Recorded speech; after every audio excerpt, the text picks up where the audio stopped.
We will continue in open.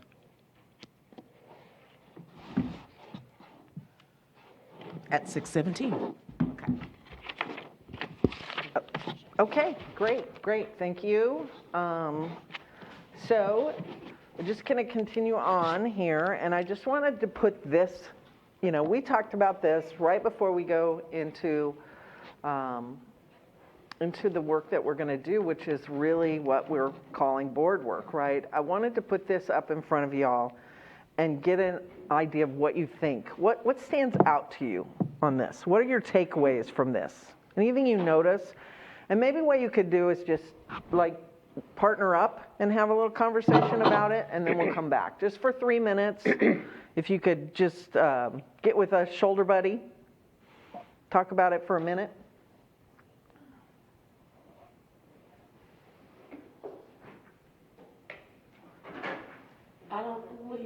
Just your takeaways, what your, if you'll just get with Trustee Macias, notice anything.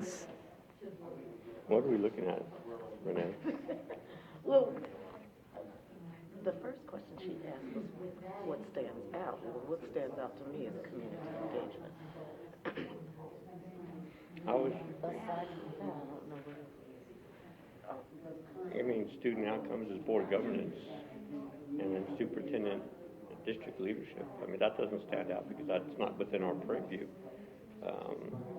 We hire her and she's ready to go, right?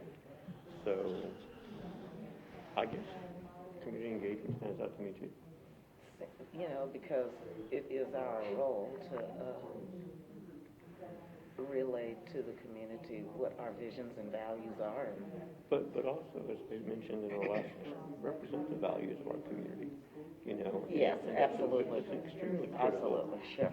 And that increases engagement and builds trust, and that's why we're put in a position.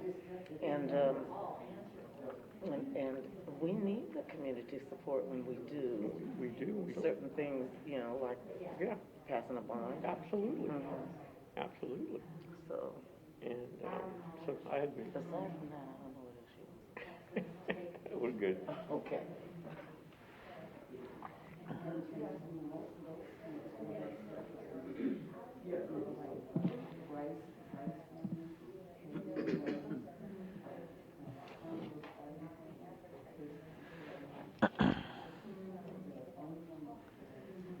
Okay.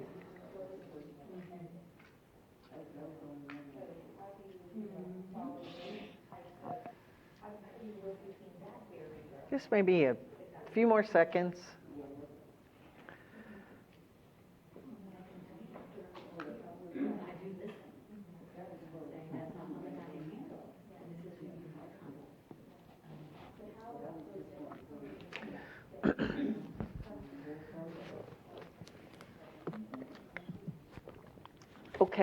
Okay. So what stands out? What were your takeaways in this visual? Well, Ms. Bashal and I thought community engagement stood out. I'm sorry? Community engagement. It stood out to us. Okay. And we outlined why we felt it did, but we both concur. Okay, yeah, that's definitely a part of this equation, right? Our community. For our conversation, I shared with Ms. Familiar, what stands out to me is what everybody's interpretation is of that community engagement. Mm-hmm. That's what's difficult for me, because I think that there's a fine line there, that in regards to, in order for me to really do my job, I need to be brought those concerns, be brought those community members, and that's my job, if that makes sense. Mm-hmm.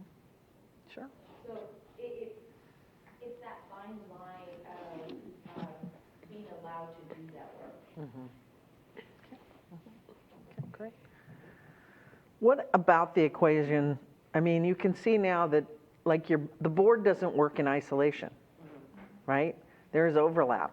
There's overlap with your community, and there's overlap with your superintendent and leadership team. So a board cannot operate in isolation.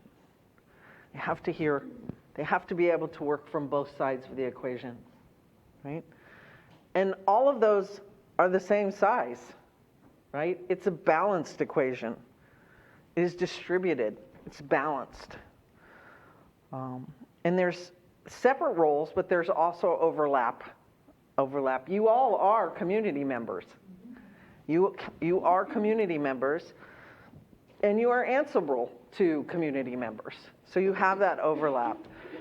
The superintendent is part of the leadership team, leads the district, but she is also a part of this boardroom, right? We can't do it in isolation. There has to be this overlapping roles that come into play. And we don't know exactly how much, that looks like a nice, neat square here, but we don't know, right? Those shapes may shift a little. They may shift a little. Could you explain to me, for my learning purposes, what you really mean by answerable? I don't want to put words in your mouth. I think you said answerable to the community. Okay. Because in reality, I don't expect for the board to know every single detail that goes on in the district. I think that's me, and I think those questions should be directed to me. So I'd like to have a healthy discussion about that, because I think, like, for example, I should be the one that works with our vendors, and the board, if board members have questions, they should be directed to me. And those details and minutia of the work that goes on in the district is the responsibility of the superintendent. So am I incorrect in my thinking? Can you help me out to understand that a little bit better?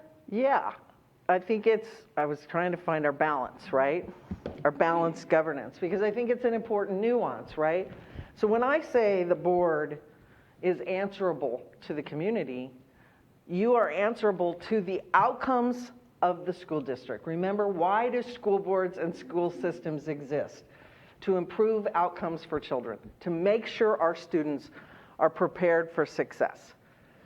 That is what you are answerable to. You are the ones that are accountable, right? You set the goals. You are accountable for the success of the children in Judson ISD. You do that by building a framework of governance that sets goals at the end that says our students are going to get to here, and by creating the conditions for your superintendent to be successful. So that is informed oversight, right? You are operating in those boundaries moving forward. So vendors are an input, right? They are a means to getting our students to success, whether it's because they're building a building, or they're providing lunches, or they're, doing the HVAC, or whatever they're doing. They are a means to the success of our children. And so if we are measuring, if you have set a goal and progress is being measured and it is going towards that, then what you have done is empowered your superintendent to move towards that goal, which includes vendor relationships, teacher relationships, strategies, curriculums. Those are all inputs, and they are owned by your superintendent. You hired your superintendent because you thought that this is the person who can get you towards your goals, get us towards student success. Yes, ma'am. So, again, I want to ask you this, and I really, really want an answer. Okay. Why do we bother to run and be elected? Why don't we just appoint people to do this job? Because I don't think it's fair that when I go out into the community begging them to get off their butt and go vote for me, and they're telling me concerns, and I'm letting them know, hey, you can call me, you can count on me, I'll see what I can do, I'll get you to where you need to be. I'm lying to them. So why don't we just appoint school boards? Why do we bother having an election? Because what you're saying is I'm not supposed to do nothing after these people go and spend their time and energy voting for me. No, I apologize if that's what. Well, this is what I'm hearing.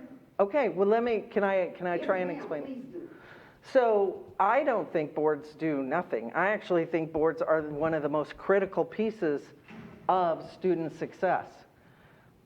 But if you're not setting goals, if you don't have an objective for your students, then what are you saying to your parents, to your constituents, to your community members? When you go out, I would guarantee that the majority of their questions are about how their kids are doing, or what is the experience their students are having. What is, I think we shared some really incredible experiences that you guys shared at the beginning when we started to talk. And I think if parents and community are sharing with you that their students are having a negative experience, or maybe my child is not getting where I want them to be, or you know what, they're doing fine, but gosh, I really want them to be great. I want it to be, here. Then that is your job to make sure that you can get those kids there. That is your job. That information? I'm sorry? And how do I garner that information to be able to regurgitate it to those parents? So we're going to give you that structure where you have the progress, where you can come back out and say to a parent who says, you know what, why can my child can't get into college? Or why is my child not getting the kind of support she needs for reading? You can come back out and say, well, we actually have a goal to make sure that our students are reaching third grade literacy or are college and career ready. And let me tell you about the strategies that our superintendent is deploying to get us there. And let me share the data with you that shows that we're making progress. Those are the things that boards should be sharing with our community, because those are the things that they care about. They don't care about the vendor relationships. No parent is going to come up to you and say, I really need to know about a vendor relationship. Now, to be honest with you, and trust me, there's a whole lot I don't know about that goes on with this board. But myself personally, I don't even know who our vendors are. So I have right. a reason to look for that list. But you would be, if you could go out to your community and say, address their wants for their students and have data behind it, and say, we as a board have set these goals because we want all our children to be successful.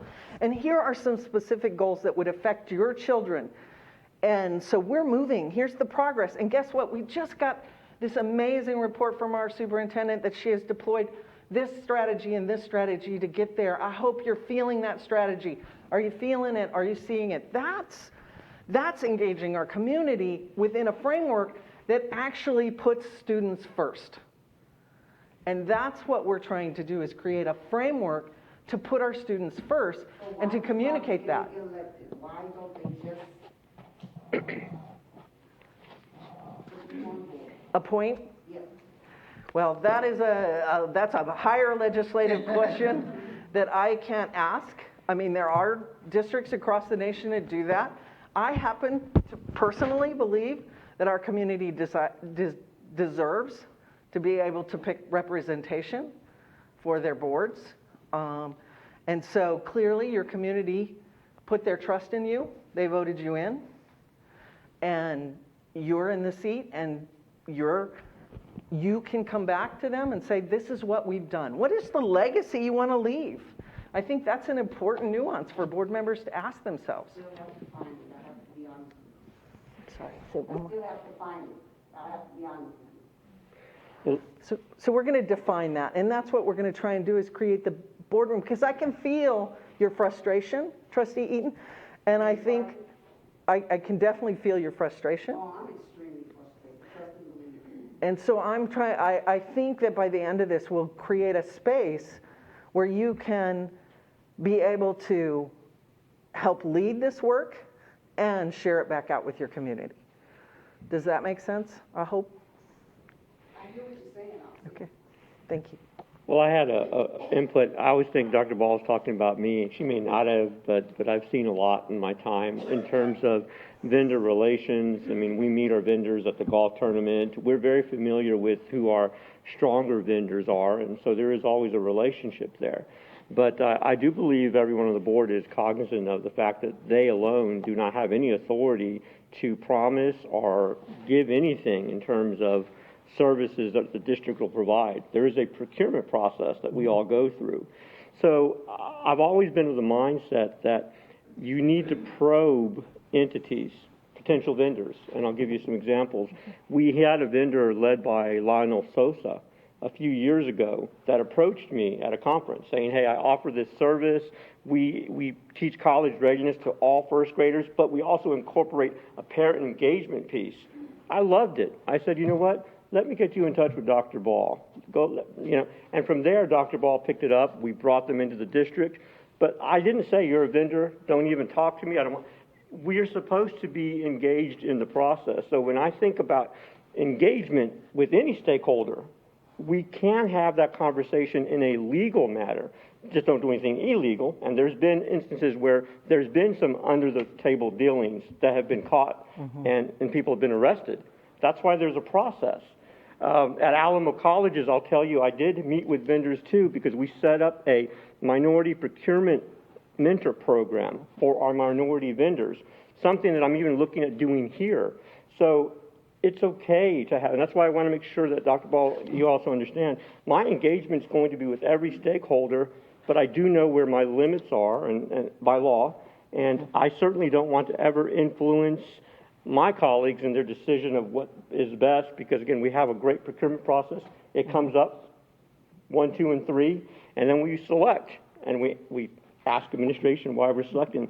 So I think it's a sound process, but I don't know, Dr. Ball, if that's the concern, that you don't want board engaged with any level of vendor. I'll even say one more example before you respond. Communities and schools. I reached out to them when we were with Dr. Montoya, because I wanted to learn more about what communities and schools was doing. And of course, fortunately, when Dr. Ball came in, she said, we got to do communities and schools. So I never even had to say anything to her about that. But I needed to know for myself what they did so I can understand if that's something I think that would work for my community. So. Did you talk to Dr. Montoya and tell him that you were going to be? Yeah, of course. Yeah. And I think that's the important piece. Yeah. That we want to make sure that all of us uphold, that there's never a surprise for Dr. Ball that she would get a call from a vendor and say, hey, this person's trying to get a hold of me. Do you know why they're calling? Yeah. And yeah. she wouldn't know. And so that's the where you get into the micromanagement, where we are reaching out to engage vendors, going around the superintendent rather than... We don't have the authority. Because I run into him at the conference, and they say, I've got this idea, great, give me your card, I'll pass it to Dr. Ball, blah, blah, blah, blah. I would never, for example, reach out to somebody who's one of our construction people and say, hey, I want an update on where we're here. Certainly not. That goes through Dr. Ball. Yep. And so I think making all of that clear. So there's never an opportunity for her to have a surprise, and that is an embarrassment for her. It would be for any of us if we were in charge of the school district and somebody went rogue, basically. Yeah. It would be nice to not have to talk hypotheticals, because that can be very aggravating. And that's what's got this board where it is right now, as far as I'm concerned. It's hypothetical. That is exactly why, if you would like to talk about this, I have no problem, and now we can go into closed session and talk about the duties and responsibilities of the board, and not talk in hypotheticals, if that's what the board chooses. So, can I just... Of course, you're in control. I think that is an important conversation to have, and I will say that if we could move forward with the goal setting, what I'm saying is we don't have a framework to say what is board work right now and what isn't board work. And so if you're talking and thinking about, certainly board members should be knowledgeable to, you're welcome to go out and talk to, what are these strategies that are working? You want to work as a partner for your superintendent. But there is a line when it becomes you're focused on adult issues and you stop focusing on students. And that line is if there's too much time spent worrying about vendors as opposed to what is the means to the end for that vendor. If you're not measuring student outcomes and we're not improving student outcomes, and this board is not talking about that in the board meeting, then you're not doing what a trustee is elected to do. Well, we definitely haven't been talking about vendors, so it's the first I've ever heard of it. So that's why I want us to get to the framework because then I think it'll be clear when we talk about our goals, then when do you, like, let's say you do have a goal that is in alignment with like communities and schools. Then have the conversation about communities and schools because it moves towards a goal. I think when it gets dangerous, and it will always, that you can't cross the line, you can't intimidate, you can't do, there are rules, and those are compliance-based rules around vendors. And you're right, there is a process. So we have to make sure those are cemented in operating procedures and that those are very, very clear, and you all agree those are compliance-based issues that are important. My question to you would be, what does the conversation with that vendor have to do with improving student outcomes? Have you made the connection? Because if you haven't, it is not board work and it is not your job. It is the superintendent's job because it's an input. And we're gonna, I'm gonna keep saying those words. There are inputs, outputs, and outcomes. You guys own the student outcomes. That is yours. It's broader than that. And I know you'll keep saying it, and I won't agree with you on that. But it's just because our role isn't specified so precisely in the board responsibilities that we look at TASB or anywhere else. Our responsibility is much broader. We shouldn't limit ourselves to just this scope. Now, mind you, this is the pure reason we're here, and it should be very important. But all these peripherals, they all have an impact on student success. And I'll always go back to Pashaw's example when she brought a piece of brick to the board meeting. Quality of our schools, trust with our community. We have the responsibility to be involved in that conversation. Right. So I can't have the conversation in here. Yes, of course. But when you keep saying, does it have anything to do with student outcomes? I mean, that's really so narrow. It's not narrow. It's every single thing we are about. But the facility needs to be upstanding so that our children can have the right classrooms. That's exactly what, you're saying the same thing. So, but I just want to make sure, because I keep thinking that's an adult thing. And I want to make sure you're not telling the board, don't worry about anything except for student. I think that what she wants to hear from you is that you understand that what she is saying is, yes, that is important, but do you realize that you take that conversation and lead it into student outcome? How is that vendor going to help lead you to the student outcome, which is what our role is? Right. Well, and we're not, I said, we will have all kinds of progress measures. There are all kinds of things. Of course you have to talk about vendors in this room. Of course there is procurement. Of course you're going to have to talk about facilities. we have to approve them. sorry? So we have to approve. Exactly. So I'm not if we're saying not you having don't. I'm just saying conversations. let's create vertical alignment towards an end goal behind those. But I don't want the board to be misled that we're only worried about student outcomes. Ultimately, we are, but that is not the only thing. That's what I'm talking about. It's much broader. It does include adult conversations too, because that impacts student success. So the challenge is that many boards don't talk about student outcomes at all. And I agree with that. I can agree with that. I want, Yeah. okay, I think No, that you're wrong. what the framework should be is that at least Include knowledge. 50% of the time in this boardroom, you should be talking about student outcomes. At least 50% of the time. That leaves 50% where we have to talk about all the important things that you are responsible, including the budget, including those things that are compliance-based. But when you go out to your community, they want to talk about how are our students doing? How are our students doing? And I want you to have those goals set. More than that. I'm sorry? The people I talk to want more than that. They talk to me for different reasons.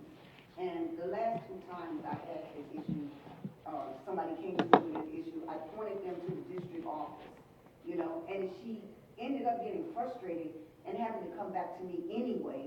And I still ended up having to turn around and call Dr. Ball to talk to her about it. And then she got to talk to the parent. How come the parent could not have been taken care of when I did what I've been told to do is don't fix nothing, just send them to the district office? But she still ended up frustrated 2 weeks later. I think that's unfortunate. I agree. I think that is very frustrating. She has a special needs child, and I still don't know if that kid has a schedule. Because I basically told her, don't call me. just call the district office, okay? You know, but why, I can't go to her and ask her to vote for me for reelection. She's not even gonna want to talk to me after that. And I don't think that we should have to deal with people like that.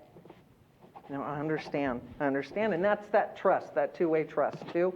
The board has to trust that the school district is doing what they have promised, right? Which is those inputs and outputs. Parents and educators, and you're using the resources wisely, and that's why we're going to measure that success. So that's why that balance, right? And that overlap that we have. So this is what I propose, that we move forward with the goal setting, that we start looking at the data, and that we can go in at the end and further have this conversation. But what I want us to do, first of all, is let's create the framework. Let's create the framework, because I think a lot of this is going to be answered, including Trustee Macias, your concerns, and your concerns, and your concerns, Dr. Ball. I think if we can get through this framework and build this, we can fine-tune it, right? We can still fine-tune it. There's nothing set in stone about what this looks like, but let's at least get the framework started. Can we do that? Yep. Fair enough? Okay. So we are going to do a little data dive. We're going to take a look. How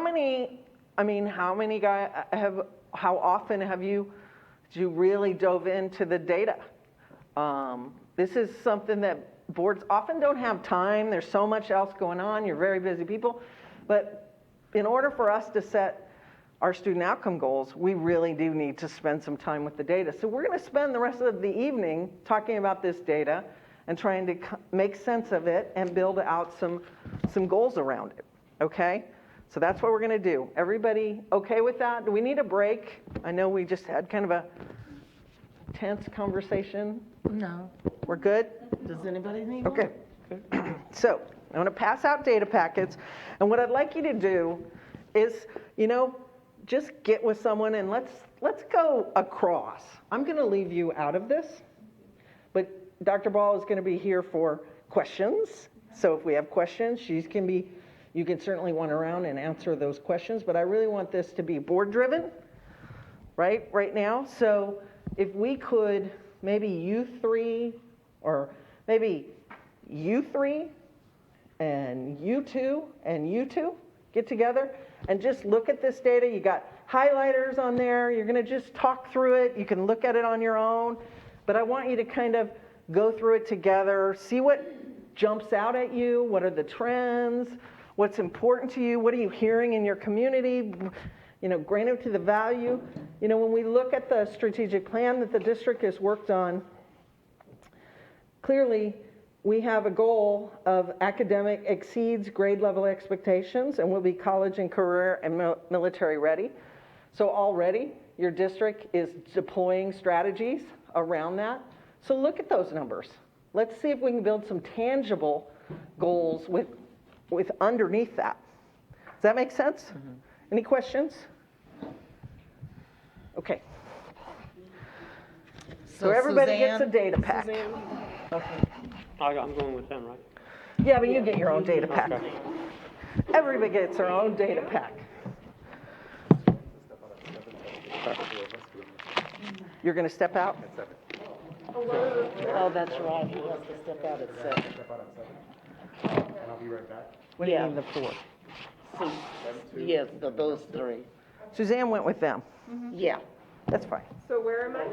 So you and you and Either you 4. you can go over there or the, Jenny there? No, you do. Well, you can do that. The 2 of us, and they're then. right here. Okay. Fine. You go. Because Rafa's going to have to leave. Sorry. Here's your data pack. Is he coming back, though? Yeah. Your data But he's pack. got to step out. Did you get yours? No. No, thank you. And yes, I do have an extra one for you. So we're supposed to be looking for what sticks out? Yeah, looking for trends. The only one that I guess I didn't make enough copies is the taper report is not in here, but everything else is.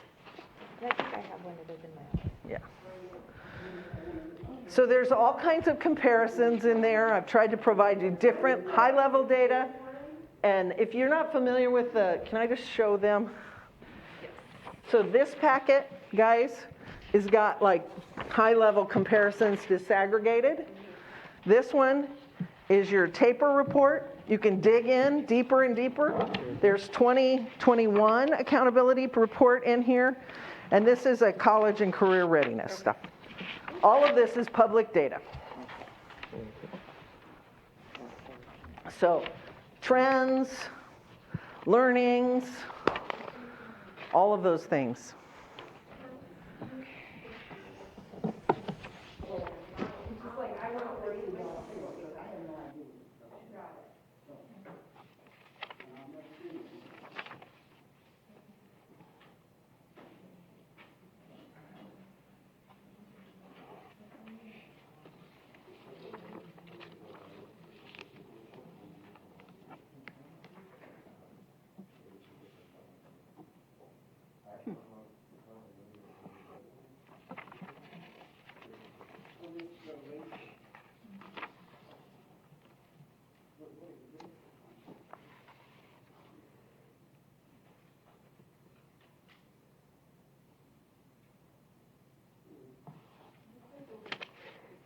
Everyone looks at something when they look at these ratings. What do you typically look at, Susan? Well, I'm starting with the data pack one, and I'm looking especially things that stick out to me. Demographics first? Oh. Where are we in comparison to the statewide numbers? And so this enrollment by program sticks out to me because our bilingual ESL is way low. Does that mean that we don't have the numbers that we used to have, or that we're not identifying them, or are they declining services? Our gifted and talented is low compared to the state, and then our special ed is high compared to the state. And I think that's a trend that's been in place for quite a while. Our special ed department, and I don't know how recent it was, but when I was teaching, our special ed department had a great reputation, and so people would locate in Judson so their special needs students could come because the services were, their needs were being met by the services we provided. So I don't know if that's still a thing. So those are just little things that kind of stick out to me. The race and ethnicity is interesting to me that we have now, African American students have surpassed white students. So I think that's a trend that I wasn't aware of. I thought they were more equal than that. I knew our Hispanic population was high, but even that is higher than what I anticipated. So when you take that Hispanic population and then you look at bilingual ESL, it's just questions that I have. The economically disadvantaged population has grown significantly since 2010. And so I've been looking at that trend to have a greater social-emotional, there's just a need for more. Our students need more. So this is something that always is what I'm looking at. And for me, I'd like to know a little bit more about which campuses. Yeah, and they're broken, they're broken down here. So you kind of go, you have to shift back and forth. Because I keep saying fair is not equal. It is not. You meet the needs, and so our campuses that have a higher rate of economically disadvantaged have different needs than the ones that don't. Absolutely. So that's kind of where I look as I'm looking at, where are we in comparison to the state? Well, and then I haven't found our SAT scores. I usually always look at the taper report for our average SAT. But I haven't found it. It's not on there? Well, I didn't see it here. Maybe I have to look at a lot of data here. Master's grade.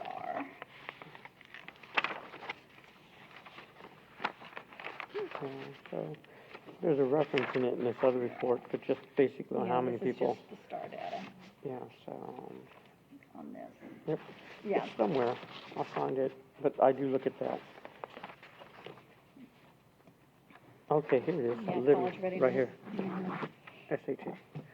So looking at that, and statewide is, so that comparison is always important to me, that and the ACT for that matter.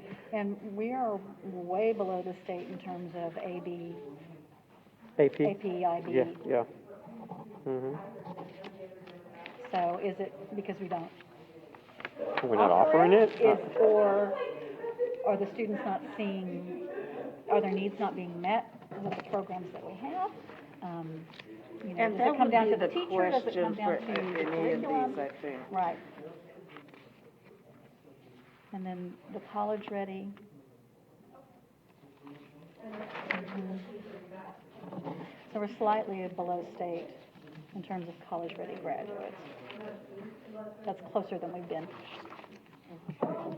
And again, And then passing the AP. Mhm. That's always been a big deal, but I look at that too. Yeah, it has been. Actually, And we're low there. You know what, for that as well as passing the TSI, if you're in an AP class, the percentage of AP students passing TSI is surprisingly not 100%. I would think everyone in AP would be able to pass the TSI, and that hasn't happened.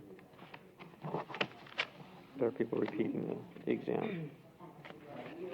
And then when I look at, you know, the meeting standard here and looking at, you know, what's the discrepancy between the populations? Well, this should also stand out too, though. Believe it or not, our grad rate compared to some of the other campuses.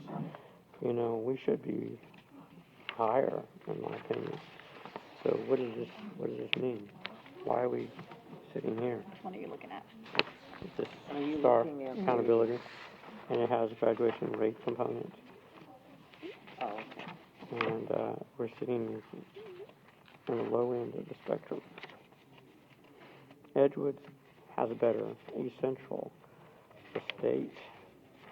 So anyway, just those things. It's our end game, right? So what's going on?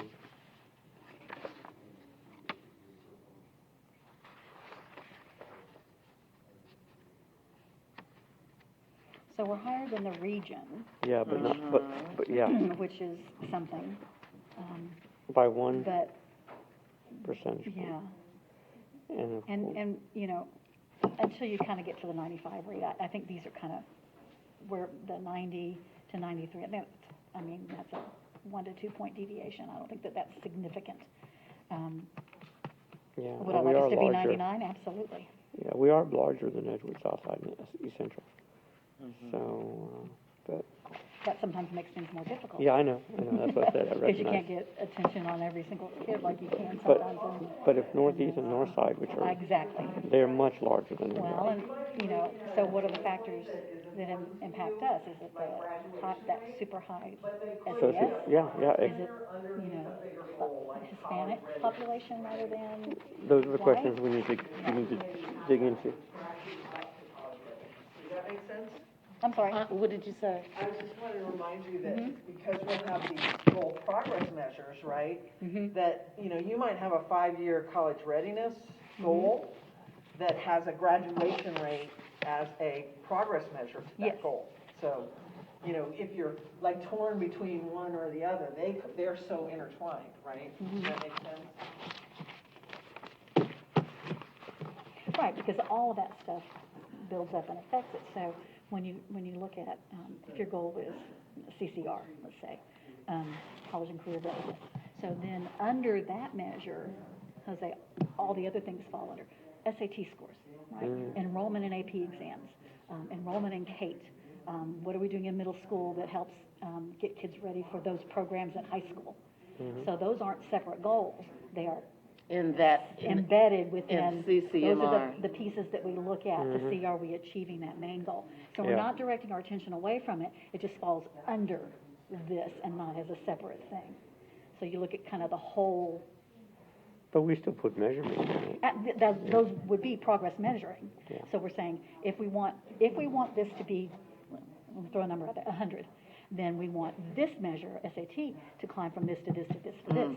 And we want enrollment in AP to climb from this to this to this. And we want scores on AP exams to climb from this to this to this to this. So those are all kind of like, that's the progress monitoring to make sure that we hit that main goal.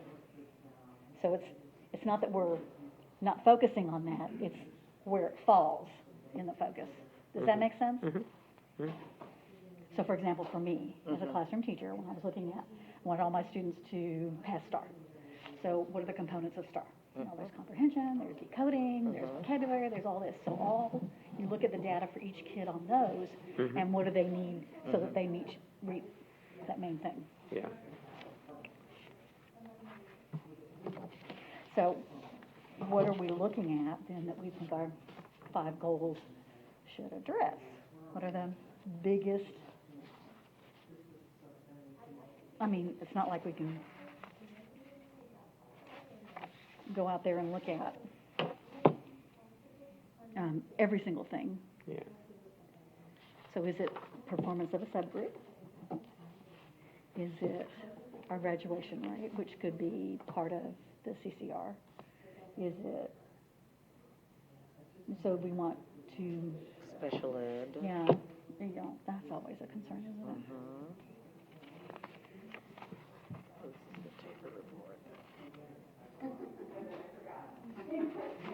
See, this just tells the subpop of demographics. It doesn't tell special pops.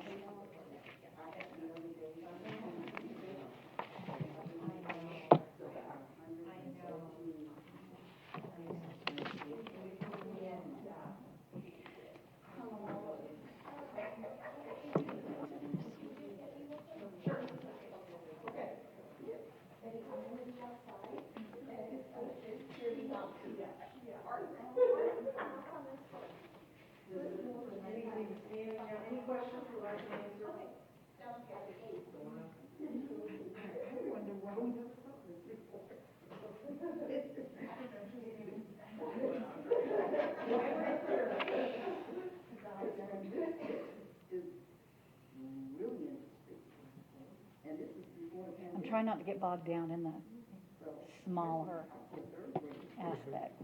I'm trying to keep it overarching myself. So thinking This is 2021. larger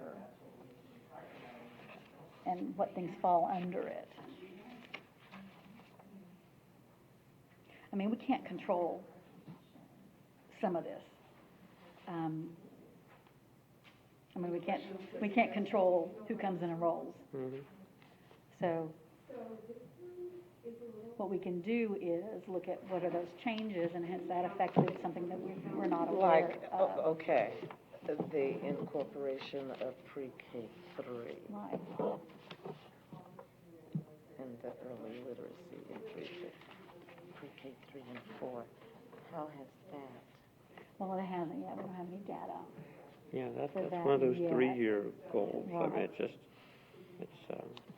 But what we can do is we could say, if we want a literacy type goal, right?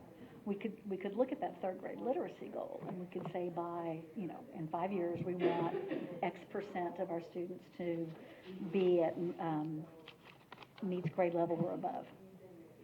And then the pre-K stuff comes under that. And so the results of the assessments that they do in pre-K are things that we monitor. Are we right? And so then we look at, you know, the first year we look at pre-K, and then we follow them in kindergarten and 1st grade and 2nd grade, and then ultimately the 3rd grade. And along the way we assess, okay, so did that give us the boost that we wanted or not? And if that's not, then, you know, at the end of that 5-year thing, when they get to 3rd grade, if it hasn't had an impact, Then we reassess. right. I think we'll see it does, but, you know, we're going to have to. but along the way, we look at that. Okay, if there's any way to develop other indicators, I know that kindergarten, 1st grade, they Right. still use some sort of indicator. Oh, absolutely, we all do. So, Yeah, at so every- there has to be something to kind of give just at least an idea of where we are. And the true measure would ultimately be 3rd grade. But, Right. you know, as we get there. But the other issue that we're having with pre-K is that we're losing students. So we would only then be able to identify those that started with pre-K and then distinguish between population that didn't start with pre-K, that came in kindergarten or came in 1st grade. That can be tracked. And yes, I know, but, you know, I feel like we should put some effort into finding out why we're losing our students. What's the overarching reason, or why are they not staying with us at pre-K? And that way maybe we can kind of stop that. Well, we've kind of only We've only really Really, been. I don't know that we have enough time in it to get a lot of data yet, because we just, I mean, Yeah, I pre-K know, three is new. I know. Pre-K It's their four, second year, right? the open, Yeah. for pre-K four, no, we didn't do 3 last year, did we? No, No. this So 3 is this new 3 is this new. year, so 4 has been in existence 2 years. 2 years, right. So we should start looking though, but At- we should see kindergarten and first, and the stupid Yeah. COVID thing affects everything. Oh, it That was the Because other thing, you know. I don't think it's, I don't know that it's reliable data in terms of, and that's what I was trying to say Because at that the can't be board the meeting reason for was, everything. you Yeah. know, But but there should be trends there, absolutely. And I don't know that, I think that one of the things that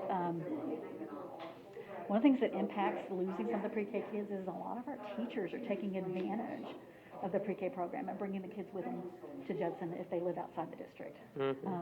And because it's, our pre-K program is so much better than anything they could get as just a private daycare. yeah, And so that may have an impact. I don't know that it's that big of an impact, but. we don't even know. We don't even The open know. district that we have, you know, school of choice, you can go anywhere and we'll take anybody from outside the district too.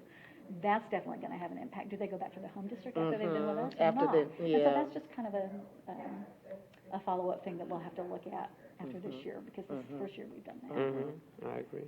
So I think those are things you can put in place.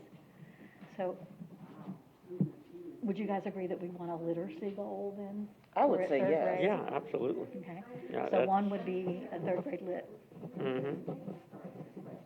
because that's an indicator then for success later on. Yes. Okay, and I know that you're always concerned about Socio, I don't know how you write a goal for SEL. I don't, well, Social explain your. emotional. Yeah, but explain the concern and maybe we can come up with the goal. Basically, and I'm just going to put pie in the sky, if we can have an individualized plan for every student that qualifies under social emotional, because there is already interventionists, I mean, there's all that kind of stuff. But if we're going to be investing almost $3 million of our ESSER funds into tutoring, which means we should now have a plan to give more support on the academic side for these students that are from economically disadvantaged homes. And in so, maybe discover, you know, other ways to support their efforts to learn in the classroom. So how would you make that a goal? I would just say just ensuring we have the right resources for them as would be a goal. And again, Okay, that can't be one of our big goals, because you can't base a student outcome on that. if you have students who are economically disadvantaged and you track that population, you should see an increase in their performance and not typically. Now I got you. Okay, so our target population is the students who qualify for free and reduced lunch. Okay. Which again, this is broad. We've Yeah, got I know, to but get I'm trying realistic. to fathom how Yeah, we can put yeah. that as a goal. And so we want them to do what? We want them to improve year over year, or, improve. Right now, improve is very broad. Yeah. But we could say, So what Like, measure can you- would we? like- I don't know what would be an educated measurement. I don't want to say 10% if No, that's not yeah, it's not On what? realistic. On what? On reading and math. Okay, so start. Yeah. Okay. Sorry, yeah. All We right. want them to improve, but through the additional tutoring or support Okay, so services. then those are the inputs that come up underneath that. Mm-hmm. Okay, so it's not exactly an SEL goal. It's an improving For the- that population that for would that qualify. particular Yeah. population. And so one of the things that needs to happen then is to make sure they have the The support. resources. So that's where our clinic comes in, that we're doing, all those kinds of things are in the Yes, inputs yes, for that. yes. Okay, so you're thinking about a goal for low SES, I'll just. Okay, what's another goal? I've always believed in something, SAT scores. SAT scores need to go up. It's a big indicator if our students are actually prepared for college. Even though they may not go to college, if they can be competent in SAT, they're workforce ready. I can almost assure you that they have the skill sets to do so. But we need to focus on making sure that we're identifying where there's a shortfall. So would you say they graduate college, career, and military readiness, CCMR? That would be And under that umbrella. And then underneath that, we're looking at enrollment in CATE courses and certificates, and we're looking at SAT scores. SAT scores, and we're looking at AP, and we're looking at What else? graduation rate, all of that. ASVAB. that we're actually even looking at ASVAB, because if for those military people, they score well in the ASVAB, they pick their career. So if we can give resources to sports, which I think we're starting to do, I don't know if we are, but that's certainly something I'd like to see us offer, is ASVAB support. That would reach I the think they do. CCR. I think they I think they do. do, but I'm not sure. I'm So- pretty sure that that's one of the things that they do in the class. Good. And then, yeah, I think And that's for great. me, SPED is always. Yeah. So I'm not sure exactly what a goal for SPED would look like, except that increase the number of students who are at grade level expectation. So I'm putting a big question mark by that one, because I'm not sure how you'd word that. Would you say then lower customer service, less R? What's that, when they have to mediate, what's it called, when there's an issue between a parent and a special ed? What's it called? When they have to have conference, if there's a problem between, with the academics or with the student, they have a. IEP meeting? The IEP or ARD? ARD, Oh. yes, ARD. Yeah, we call them Okay. IEP meetings now. Okay, Because IEP. we're looking at the Okay, IEP. so, and what are you saying now? To decrease the amount of Oh, IEPs. No, we Did- can't, because legally you have to have one a If you've year, got- and you have to have, So, and- but you and- have one every time there's an issue, or just one a year? No, there's a minimum of one per year, because that's the annual review. Yes. Okay, so but then anybody can call an IEP meeting At any time for at any? any time, Yes, because the even a student's parent. needs aren't Good, being bad? addressed. It can be both. Yes. Okay. Okay, so the parent can call it because, Yes. my kid's not getting the help he needs for Okay, homework or so, whatever. yeah. Yes. And the teacher can call it and say, these are the things that we're doing, and we're still not seeing the progress that needs to be made. Is this the right placement? So you don't want to cut back on IEP meetings because they are Yeah, valuable. that makes absolute, that makes sense. Um, Okay, I don't know, I kind Yeah. of don't know what goal to put for special ed. I don't know either. I just was worried that we had TEA on our butt, we were being looked no. at. Mm-mm. Not No, we're anymore, good. not anymore, based on the assessment we received, we're glowing. Dr. Ball has But- worked real hard to get that cleaned up. But And that was one of her first assessments when When she she came in. came. She knew that there was a lot of discrepancies Issues in with special ed. And So that gave- became a priority for her. Gave the director time What to was, clean it what up. did she and- measure her success on then? I mean, obviously the benchmarks of having a good review was one, There's a but, lot of things, but when you look at parent satisfaction is one, right? How many more complaints do we have? How many more? that's why I was talking about the ARDs, the complaints is what I meant, Right. less complaints. But when they bring in, when they do an appeal, or remember that big fight we had with the kid at Veterans, the parents Oh, there? yeah, with the. That went on forever. Mhm. I So remember. those kinds of things, you want to cut back on those. You want to make sure that the deployment of special ed teachers and resources is appropriate. Is available. And not just, whoever screams loudest gets what they want kind of thing. So looking at allocation. Special ed is sometimes, I don't think real And frankly. staffing. Staffing, so there. You gotta make sure you've got those right people. A lot of people who come in with alternative certification come in with a special ed cert. Okay? In my experience, some of them are not the highest quality. Mhm. So are we evaluating how they're performing at the campus level to make sure that they're doing Valuing who? the SPED teachers? Yes, okay, that's what I thought, okay. To make sure that the students' needs are being met. Are they scheduling properly? But also you have to look at, we've had a big push towards inclusion, particularly at elementary. So do you have enough teachers to provide the inclusion support in the classroom, the co-teach thing? And yet you have kids who still need resource for some things, so do we have enough staff there for that? And, or are we just goobering it all up? And those are always things to look at. What about the area, not directors, but you know what I mean, the coordinators? Are they deployed correctly? Should we be looking at feeder patterns when we look at that, or do we look at clusters? So evaluating how all that happens. And so that's some of the things that she took into account, and you saw the results that we got, which were really very, very good. Very nice, Things that yeah, I was impressed. So a This 5. is kind of like 4. Is there a 5th one?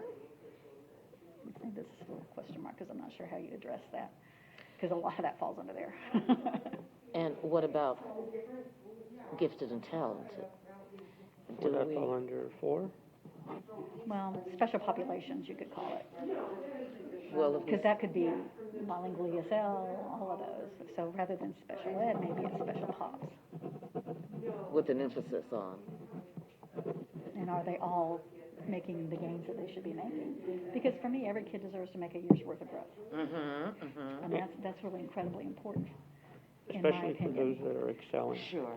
And so even our gifted kids should, you know, if I have a kid who's reading at the 8th grade level, and I'm a 3rd grade teacher, then by the end of the year, I want him reading on the 9th grade level, to make his year's worth of growth. And so maybe the goal is like that special pops, and I don't know how you write that. But that's broader, so we can Yeah. at least include some 1, 2, and 3s under there. And then, so that's 4. Do we want one more? Can you think of anything else that we need to? 3 to the 5. student center? Yeah. Doesn't say we're locked She to- said we're kind of looking at 5. So, I mean, I'm not trying to. Well, maybe squeeze somebody one else more. will come up with I'm not trying to one squeeze that, one more out, but, you know. Yeah. These are strong. I have to say so, These yeah. are strong. I mean, especially with TSI, yeah, you got, yeah. Well, CCMR, and that includes all of these things. Those are all measures that indicate, are we there? The graduation rate Oh, yeah. is part of that. And how Those are all about things we can going measure. into college? You know the percentage going into college? In terms of the To people go who into actually higher. go. See, that's so hard to track. We track it. I know it's been trackable because we talk but about how we many don't go to get- 4-year or 2-year college. And that's We leave it self-reported. there. A lot of that is self-reported, that's the. Is that what it is? Because some of Because the in-state schools, some of them will, but private schools not necessarily. If they go out of state, And a lot of times they it's lose easier to track do of it that with data. the JECA students because we know exactly where they're going, but how do you do it with, you know, So, the other 3 high schools, if, you know? I mean, we can't control where they go. What we could do is Yeah, say, because are they they can change ready their to mind, go? say they're going to this place and And actually then change your mind, you're right, Yeah, absolutely. and they go here for a semester and And then then do they go something else. somewhere and- else. Yeah. But yeah, that was one of the things that we found that was tracking that was really hard. And does, let's see, So did we have include literacy. Do we CTE want- in here? Well, that would be part And of it. CCR, Mhm. okay. CTE certificates. Where's grade level? Like when we did last week, we had math and reading Well, we grade have that level. literacy that was the one. first So that Would was you want a literacy, math so- one too? But, you know, I mean, I don't see why we couldn't add both math and reading. But I don't know. What does it say, number 1? 3rd grade literacy. Okay. Because we were talking about, what does pre-K, 3 Right. Yeah. and 4. And our pre-K program is, it does have a math component, but it's predominantly literacy. Literacy, yeah. I think So that's an easier one to kind of, I think we're kind of in the Zone. vicinity. Yeah, we know. In terms of areas, but not necessarily writing the goals. I hope that, no, you don't have to be doing any goals Okay. right now, I just want you to be digging into that data, because I don't know how much of that data you've seen before, you know, and there's a lot of data there, but there's a lot of telling trends in there as well. So, and I just want you guys to make sure, this is the data from Dr. Ball, because it's the 21, and you know, that didn't go into any accountability system. No. The data prior to that, and like 2019 domain and accountability is in the other packets. But you were rated, you were an overall in Yeah. 2019 when it counted. Right. B, student achievement, which is purely on the STAR test. C, school progress, which is a peer measurement. B, closing the gap. C. And see, that's kind of where we're looking at this special populations kind of thing. Right. And that's a broad, I don't know how you write a Because there's goal so for many. that, but that's an area that we said needs focusing. And that starts to be about equity, right? Exactly. And also, you know, for now, any goal that is related to what I was telling them, 3rd grade literacy, 3rd grade math, or CCMR, has to be disaggregated Right. by every student population above 25 students. So you'll continually look at Get those that data. gaps and that gap information. I'm gonna go go to the restroom real quick. No, we're still working. No, they're digging in. I'm quite comfortable with those 4. We have our work cut out to kind of establish realistic goals for those areas. But, yeah. Well, and I think if we focus on, you know, you know, the research has shown that if they're on level at third grade, then the chances that they'll continue to make progress Which, are much higher. yeah.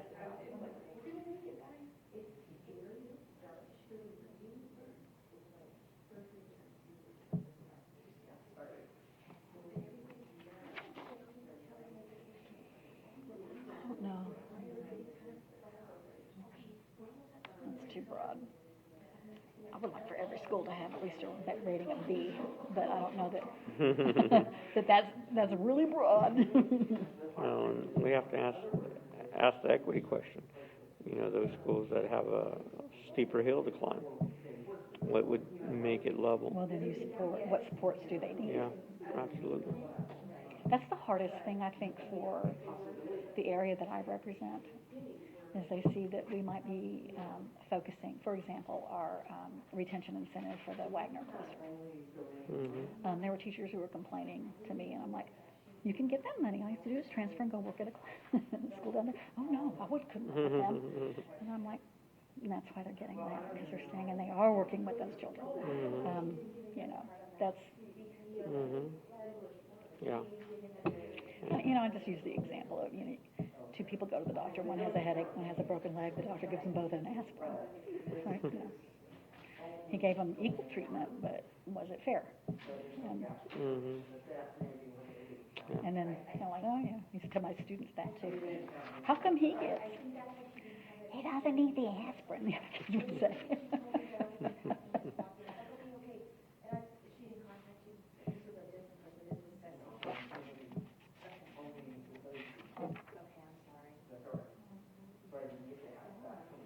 Yeah, the closing the gaps is a... So I couldn't do that. But, you know, now we do some stuff that she knows. Hey, Miss King, Miss Rodriguez, are you guys done? Are you guys done? No. Are you at a good stopping point? Okay, that's what I mean. You're right. That's a very good response, Miss Rodriguez. Identified areas of concern that you'd like to discuss with us. Yes. Retract the statement to your point, Ms. Rodriguez. We're never done. I'm going to use the restroom real fast.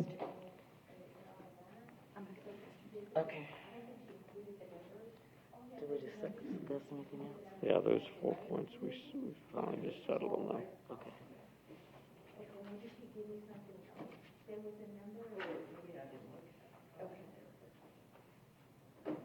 Oh, here. Okay. One and two. There was one area that she was telling me about how you have such a few numbers in the tested because they were mostly written last year. And they decided that in the community, but most of them didn't.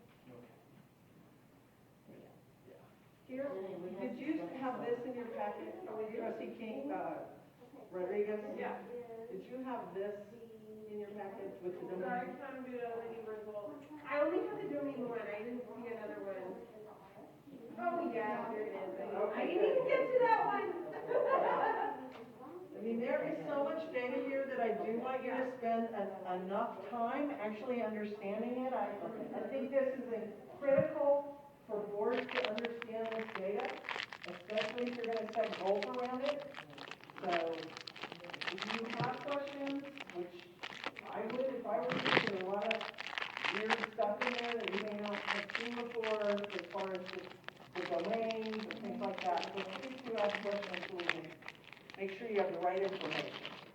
We're probably going to look at this and keep digging into this for another, I want you to have plenty of time, so another 20 minutes, 20, 30 minutes, and then I'm going to bring you together and we're going to start to do a little bit of work on your own where you actually go through and say, this is the trend I identified and this is an outcome goal that I would want around that.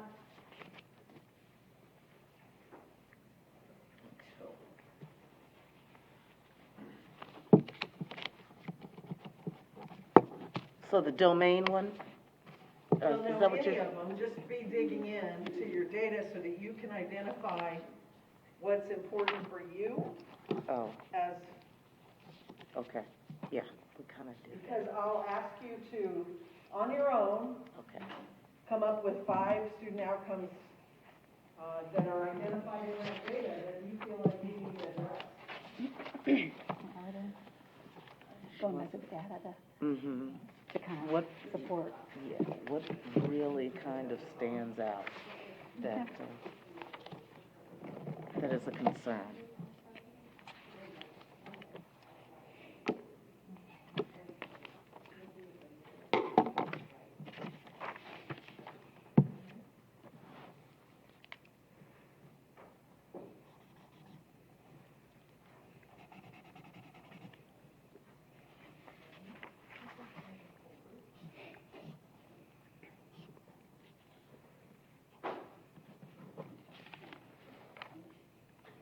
Well, actually, all of these programs is what we have listed under graduation rates, so.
you know, in the area of meets, grade level or above, in the area of reading, from as far as 3rd grade to 8th grade, we never pushed over 50%.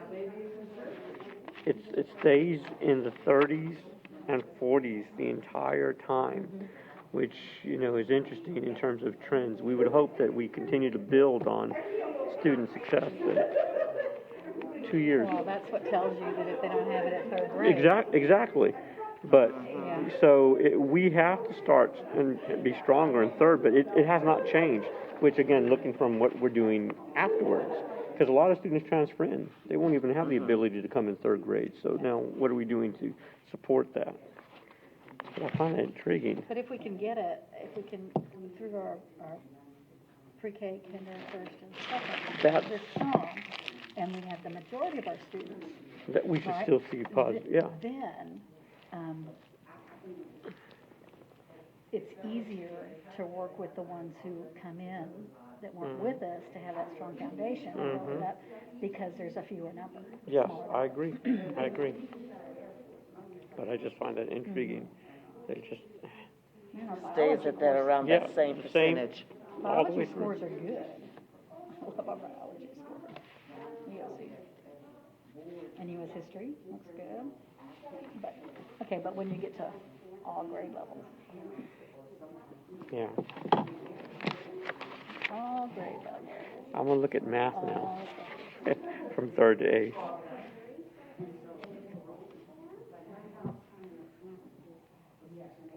So if you look at all grade levels ELA,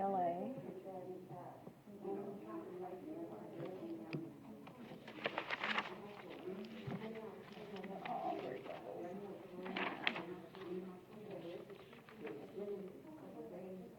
Writing. Writing is always a struggle, especially now that they're changing the writing test.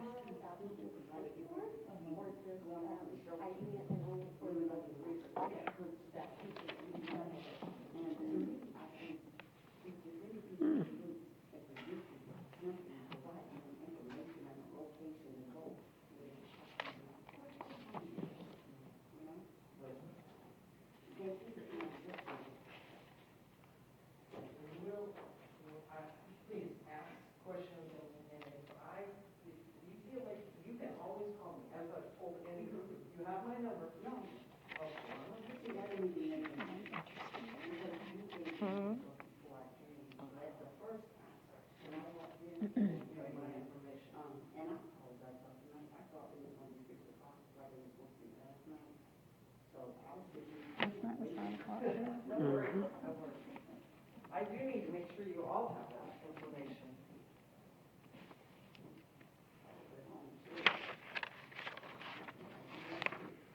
You know, with COVID, I never renewed my business cards. Oh, because we never. You didn't have one to give anybody.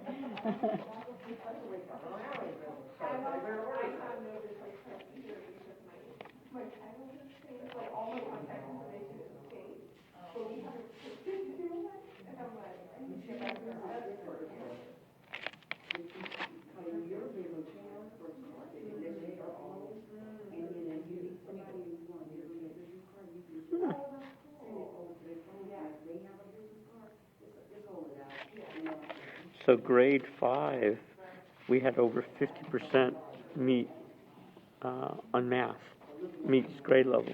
But as soon as you got to 6th grade, it dropped down to 30%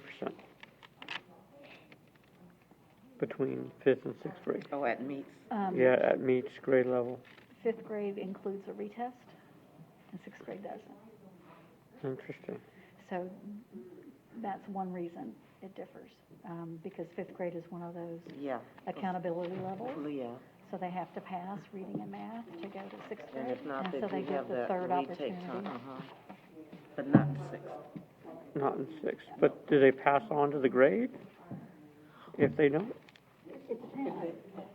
That's what the grade placement committee decides. What other evidence do we have that makes us think this child will be successful if we pass them on? If they pass them. And so if it's a child who has an IEP, that also dictates whether they move on or not. And, you know, and the question is always, what will be different for them in sixth grade then? Is the support going to be there? And a transition from elementary to middle is always bumpy. And those were always very critical ARD meetings to have when they were leaving fifth, going to sixth. So as we move out of this kind of data dive that you've done together, hopefully you've been identifying some trends, some patterns that jump out at you. Now I would love for you to just, on your own, kind of brainstorm 5 potential goals, outcomes, student outcomes, that are important to you. They don't need to be perfect, just, you know, work through them. And if you need the information about like what a goal included, I'm going to put that back up, okay? So we're just going to spend some time on your own. If you're done with kind of your group work, let's see if we can come up with some. And if you remember, a goal needs to include a baseline, a target, a population, and a deadline.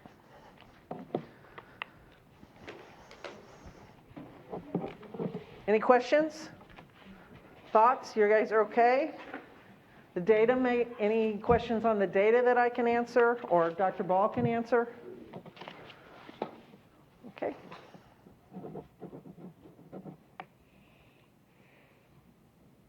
So when we're looking at our, like a 5-year goal, so that wouldn't include this year because we're not going to be able to implement.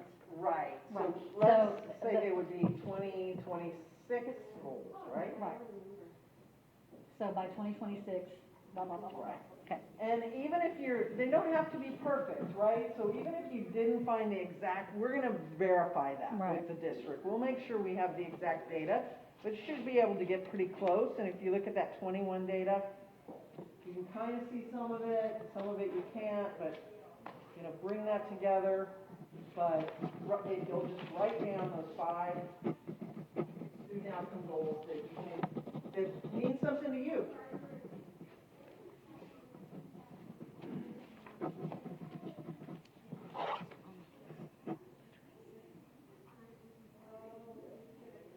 Let's say 42% because that's what's on here on the paper. Let's say 70%.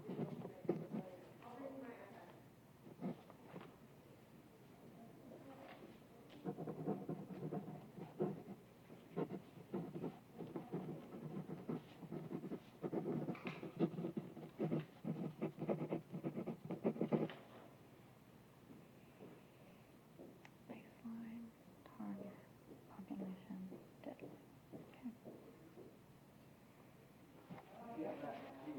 Now we have to do our own individual one instead of our group one. I could use the one that Sonoya wrote down, man. Those are good goals. Kidding. I'll think about that. So on your own, if you'll each do that, that would be great. Okay. Just try. Suzanne, what'd you write? By 2026, well, I have a lot of practice writing SMART goals. By 2026, third grade students will increase from 42% to 70% on meets the grade level or above on Reading Star. I mean, it's not eloquently worded, but. Well, you've got the 4 things.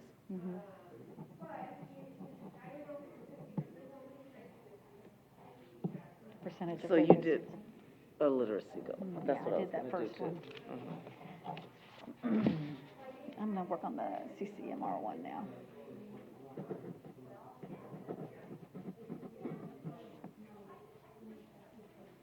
Yes, I agree. She came in a funky mood. She's not going to like 6 o'clock like last night. It's 5 o'clock last night too, then. And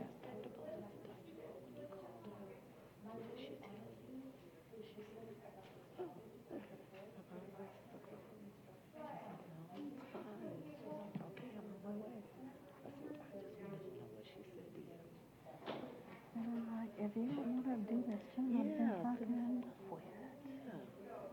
And we'll point to that. She was like angry. Well, she's not doing it right. So she's not supposed to do it.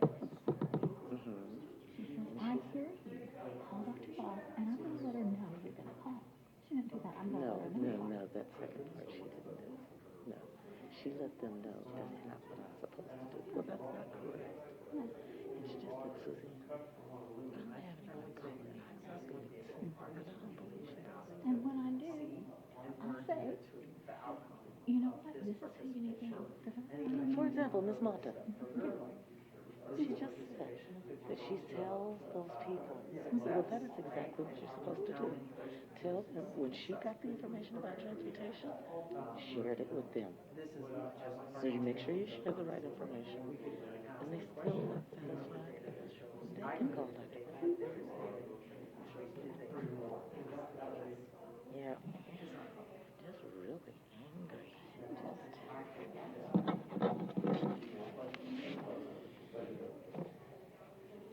Well, I want us to get to the point where we want, and then we'll make sure we get any additional. We have. Yeah, no, it was confusing. I just wanted to give us.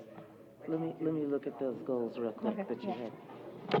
All right. We'll do the CCMR one. So I'm gonna- Okay, so special pops. Because that leads to, I mean, that would also be. So I think we look at Maybe the we should- gaps. It's the gaps between special populations that we look at. So closing that gap, right? Okay. So we look at, there'll be no more than blank percent. I forgot how to say it. Students in special populations. The achievement gap, well, I'm just talking. Okay. The achievement gap between students in special populations and students who are not in special populations will decrease from blank to blank, you know. And I don't know that, I think we can look at all students, all students who tested as an ISD, instead of, you know, like at a grade level and a test. Okay, You know what I'm saying? so all students that are in that particular population, you're saying not When we set our, necessarily. I'm talking about when we set our baseline. Mm-hmm. We don't Oh. look at a specific test, we can look at all Oh. tests, all students. Okay, So.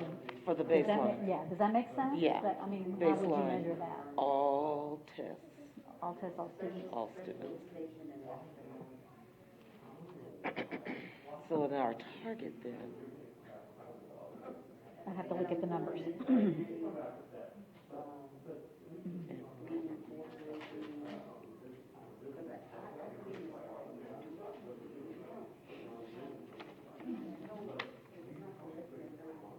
Tricia, can you help me with something? Yes. So if I wanted to write a goal about college career and military readiness, how do I say, how do I write a target for that? What information here would be, you know what I'm saying, would be the overall goal? I know all this would help support. Here's the overall goal. So Right. there's your So baseline. 50% have met have met the CCR criteria. criteria. Okay. These are the criteria. Got it. So these things could Be be, the Progress progress monitoring, right. so Okay. you might say, we would like, you know, Increase the students who meet 50. CCMR criteria from 50 to blah, blah, blah. right, 70. by, yes, By, okay. 2026. Mhm. And that would be a goal. And we'll, you know, what we'll also do, and what I want you guys to do is say, what is the target that is meaningful to you? Right.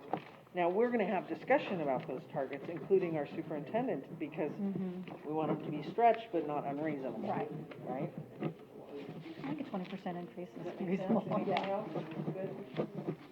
so I guess I would need then for special pops to look at star I think you look accountability. at, it's on here. Well, I was One of the things looking that there. we had, I think, was it on here? Yeah. Was all, We borrowed one of y'all's iPads. We didn't get Miss Rodriguez one, and now mine. oh, I didn't just bring wants- mine. Okay, mine just wants to remember what we ordered y'all. Okay, Is your? Is it the regular JIS? Oh, there you go. Oh, it's already open. Okay. yeah. See here, it's, all grades, all subjects. It's on the next to last page, page 5 of 8 at the very bottom. Thank And he is perfectly okay with me not having any presentations or anything, so I don't have to ask my staff. So I'm just going to put discuss teacher-student ratio and relevant strategies, but just as discussion, and then discuss student programs. And he said that he just wants to have a discussion, not for me not to worry about preparing anything. So y'all are okay It's with gonna go, Under discussion under just discussion, and not action. right? So it'll come down here. Yeah.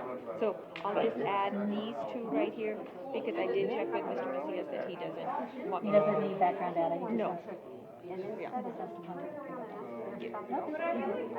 okay. You're on it.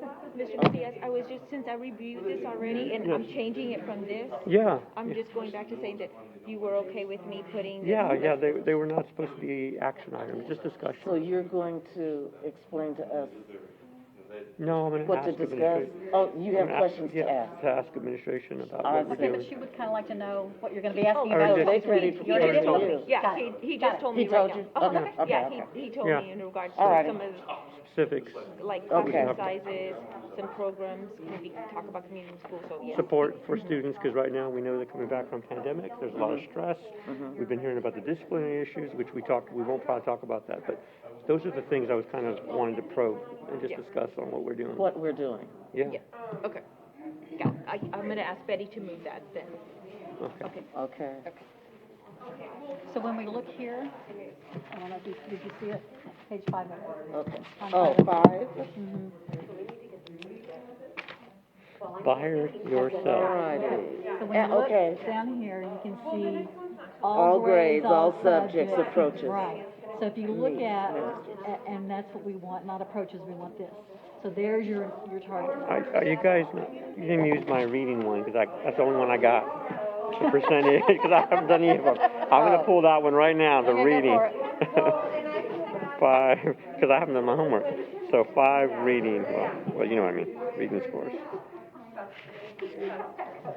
I gotta wing the other 4. So, I feel that deep in my heart. and then going across, you can look at the special pops. So Yeah, I know. The demographics and everything, So, right? okay.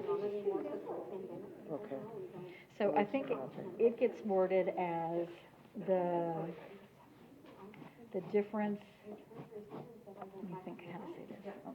Say it out loud. The difference in performance will decrease from blank to blank.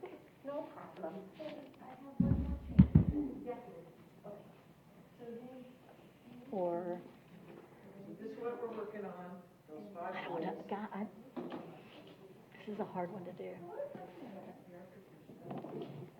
Will increase.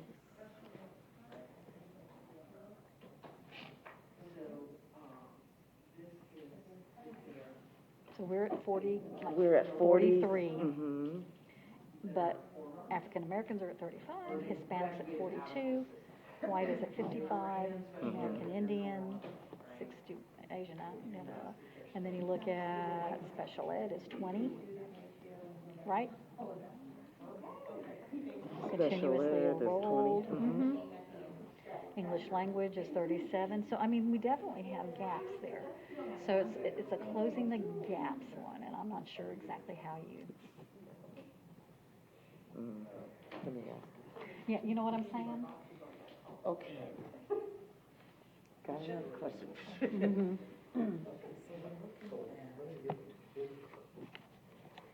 Okay, so I got 1 down. I can't say I didn't get 1. All right, what else we got?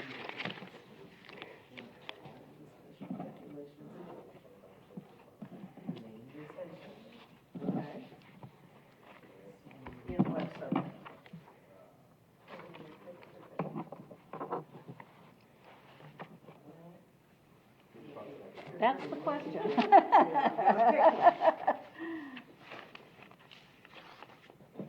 What do you think, where do you think is the biggest gap? Where do you think we're losing our special ed kids? So if you look down, you're over here. I know.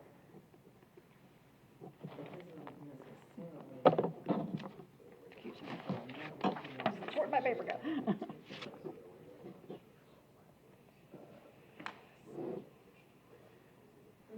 Well, the subjects are right here, I grade know, A, oh but yeah. see, but what I'm looking at is, This is U.S. history. This is algebra. I'm refusing to, So we were talking about placing exemptions for special populations. yeah, just for those special populations.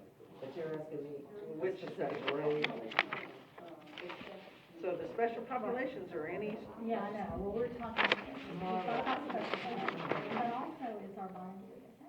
I mean, you know, right, all, emergent, right, all yeah. that. So can you write a goal that covers all of that, or is that too broad? It's, you know, when you do it that way, it's really hard to, because they're at all different starting points, right? So it becomes multiple So goals. if we looked at, the all students, all tests, That's what I was looking at. that, You can look at that, and we can set a goal around that. but does it give us enough to work with to implement programs?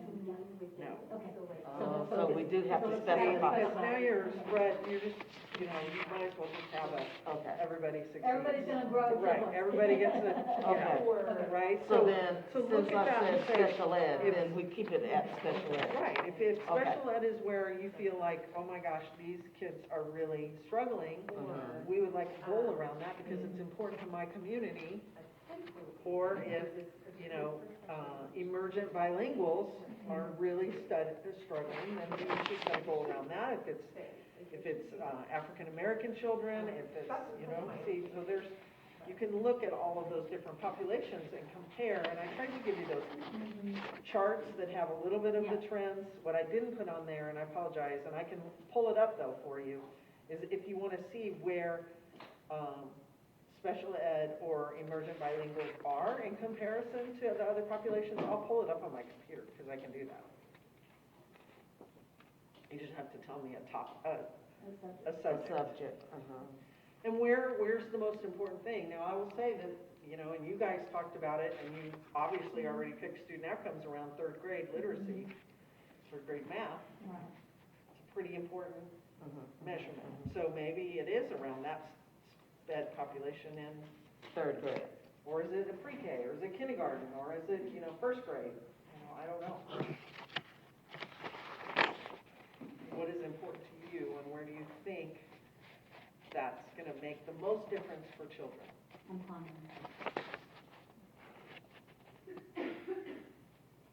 I would think it would be somewhere between third and fifth grade. I wonder if we could look at fifth grade, reading and math, because that's a, you know, they haven't done starting with elementary, Right. right? And that is also then that accountability is really high at fifth grade. Fifth grade. If we have to go with further reading, which is, you know, where we're looking at that track, is what we're doing with our pre-K. Yeah. Those could be all progress measures up to that. And also the data lines with that, which is the students who read it by their grade. Tend to continue with that and graduate. So if we have that as one, then special ed.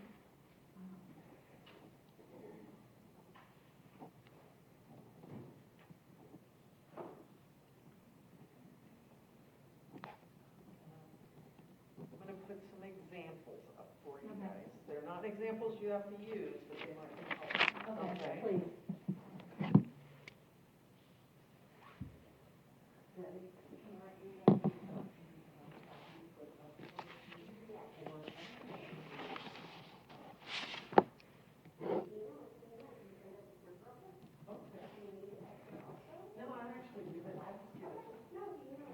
was she a stickler? She wants 5?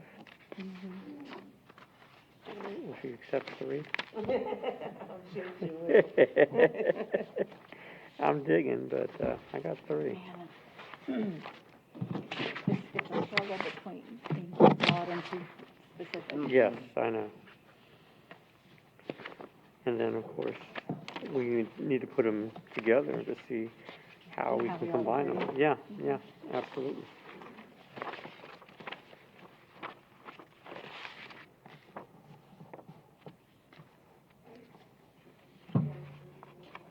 Where are we at grade 5 if you look at those?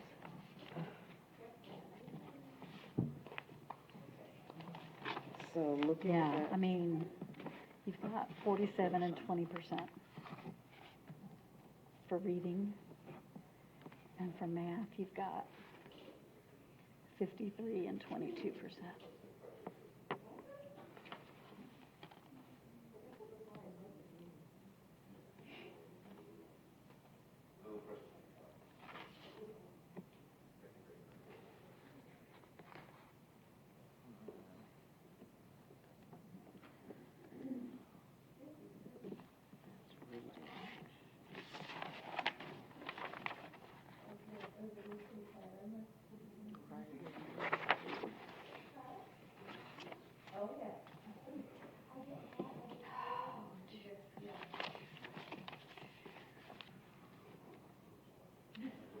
The other accountability grade is 8th grade. right, mm-hmm. And if you look at the gap at 8th 21 grade, Okay, I'll look. reading 46 to 16. God. Uh-huh. And math is 50 to 22.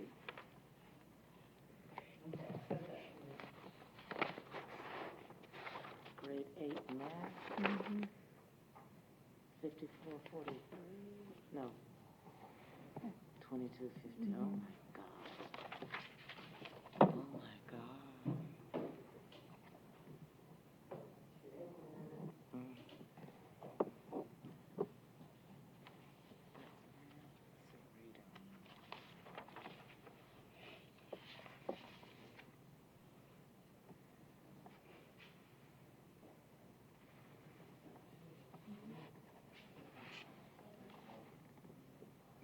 Oh my goodness, 16, 17. And see, we don't have, oh, here's EcoDis. Yeah, that's another sub-pop. Yeah, I'm going to see what the difference is. EcoDis is 45 and 50. That's not that big a gap. For 8th Are you grade looking math. at 8th grade? 8th grade math, Oh, okay, I'm looking at it. 50 to 45. I'm pleasantly Okay. surprised. But look at reading is 46, 41. So that's not a tremendous gap there. Let's see. How about 7th grade? 39, 35.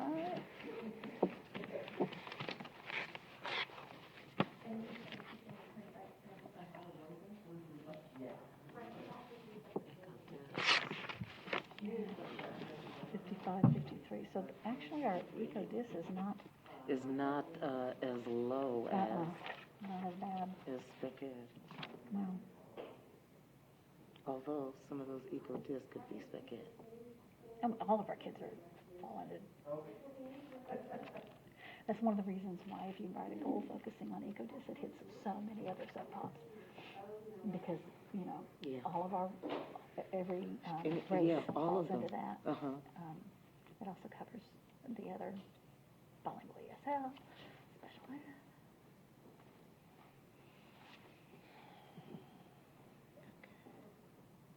But it's not, I mean, I'm seeing it at about a 5-point difference across the board, Mm-hmm. which is not, I mean, It's not really that's good. pleasantly surprising.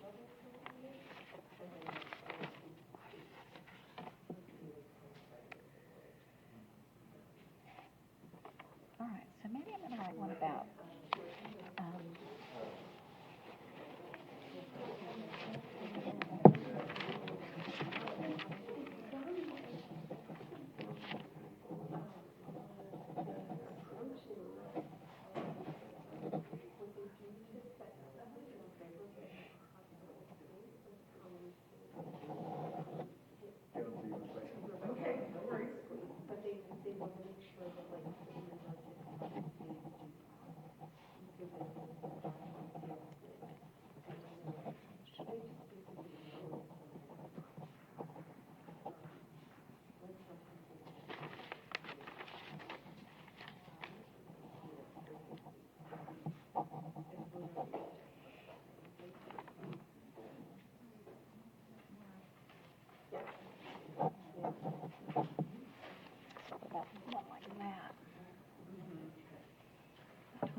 achieving a B rating or above will increase from blank to B rating. That's a good one.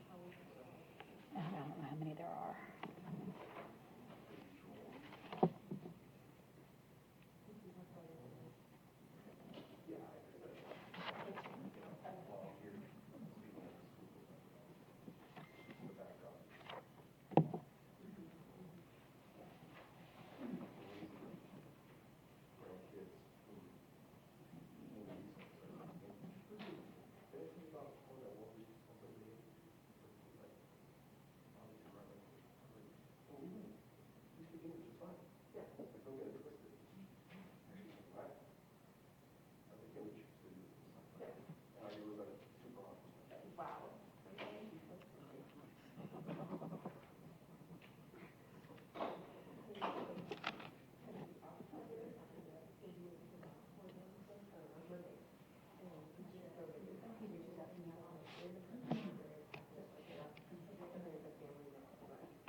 Oh, I need to go get my cookies.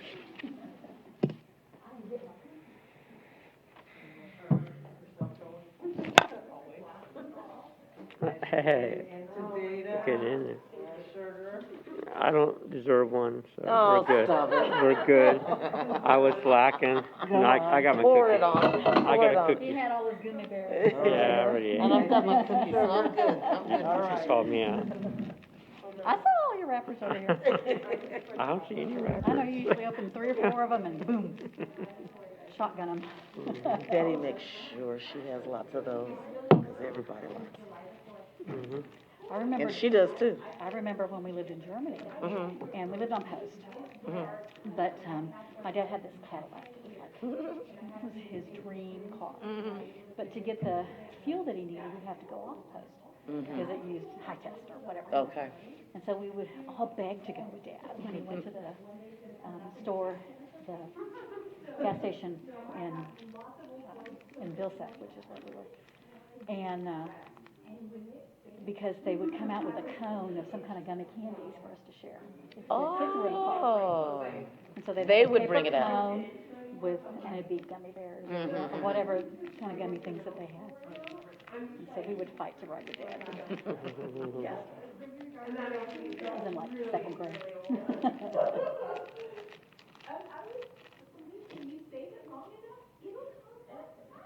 Except I don't want some or whatever. I can't fit into what our board middle school. Like, But yeah. scrunchies are back? Like, the butterflies happening? Yes. Super baggy. Everything that's old is Oh, those Junko jeans. new. It's the little clips you use to hold your hair up. Like, open up like jaws and then They look like a butterfly. Long silver. Those are back? Yeah. Okay. How are we doing? You guys just data saturated? Are you up to you've gone beyond what you can take in? I'm still working on this. Butterfly clips? Yes. Have you guys had a chance to write down your 5 potential? I'm working on the last one. We got 3. Okay, good. Remember, they don't have to be perfect. They're not. If you are I got finished, one. That's perfect. then can you get with a partner and see if you We're already can together. negotiate your 10 goals down to 4. You might have some that are exactly the same, which is, and then makes it really easy. Oh, okay. And if you're you're not ready, keep working, and, but see if you guys can get together. And I'm gonna give you guys some samples. These are not to say you should use these if you don't want to. I'm just giving you examples of both student outcome goals and, you can tell some of these would be goal progress measures because they might fall under a goal, okay?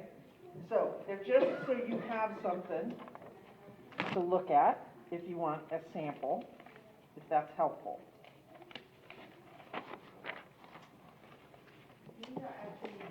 Thank you. You what? These are actually really good. Yeah. Good samples. They're good examples. They're actual board examples of boards that we've worked with, so. Thank you. When is that Mazda dinner? I don't think we gave you that. There's a couple of things going on this week. There's one that I know it's tomorrow. The gala, Saturday. There's a gala Saturday, and there's a reception on tomorrow at 8 o'clock or something like that at the country So, hotel. I was invited, but I declined it, to the Mazda dinner. Where was it at? Maybe, is it at the hotel? Do you remember where the location was? I was invited by another person, and so I don't know where it was. I didn't know. You know what? The reason why I did not get details is because I declined. I see. I was invited. I don't know if it was a formal Mazda dinner. I had a board member from Manor ISD invite me to dinner with them tomorrow. But I don't know if it was a Mazda-sponsored dinner. Mm-hmm. But I do know tomorrow at 8 o'clock there is a There's gathering. something you're going to and she's going to. Yeah, she's not going to be able to make it. So when is that? That That's she's not going to make it? tomorrow at Tomorrow? 7. Yeah. But That's what I'm thinking. you think that's what it was? That's what it was. Because I wasn't sure. I didn't, like I said, it was a friend of mine from Manor that invited me. And I don't know if it was a Mazda-sponsored event or it was just dinner. I don't know. It wasn't presented to me that way. Okay. But, Because of that, or if it was unrelated, but I don't have it because got the most like the kind of email super long and basically like the email was like, are you Latina? But she's like, It's Rodriguez, you but. were asking, I was like, no, from someone from Rodriguez is Mazda? my married name. And she's like, Wow. really funny. Oh my goodness. That was Try awkward. not to offend. Yeah, that was a little awkward. She was like doing everything Yeah. To not. not offend, but Yeah. like. Are you?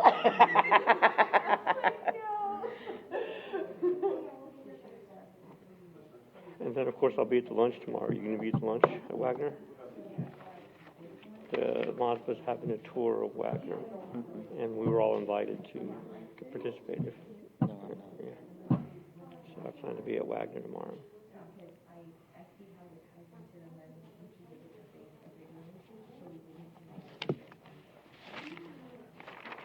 I've been real picky about the large group setting. This is one of the first times I'm going into it. Okay. I am Yeah, a little apprehensive, Yeah. but we'll just have to see. I personally am not because I'm not Mexican American. I feel like, It's just the information that you can get. I know, Yeah. but I always feel like I don't belong with that. Oh. And so my goal with that particular group has been to step back and let the people who are part of that gather the information and bring it back to us. Does that make sense?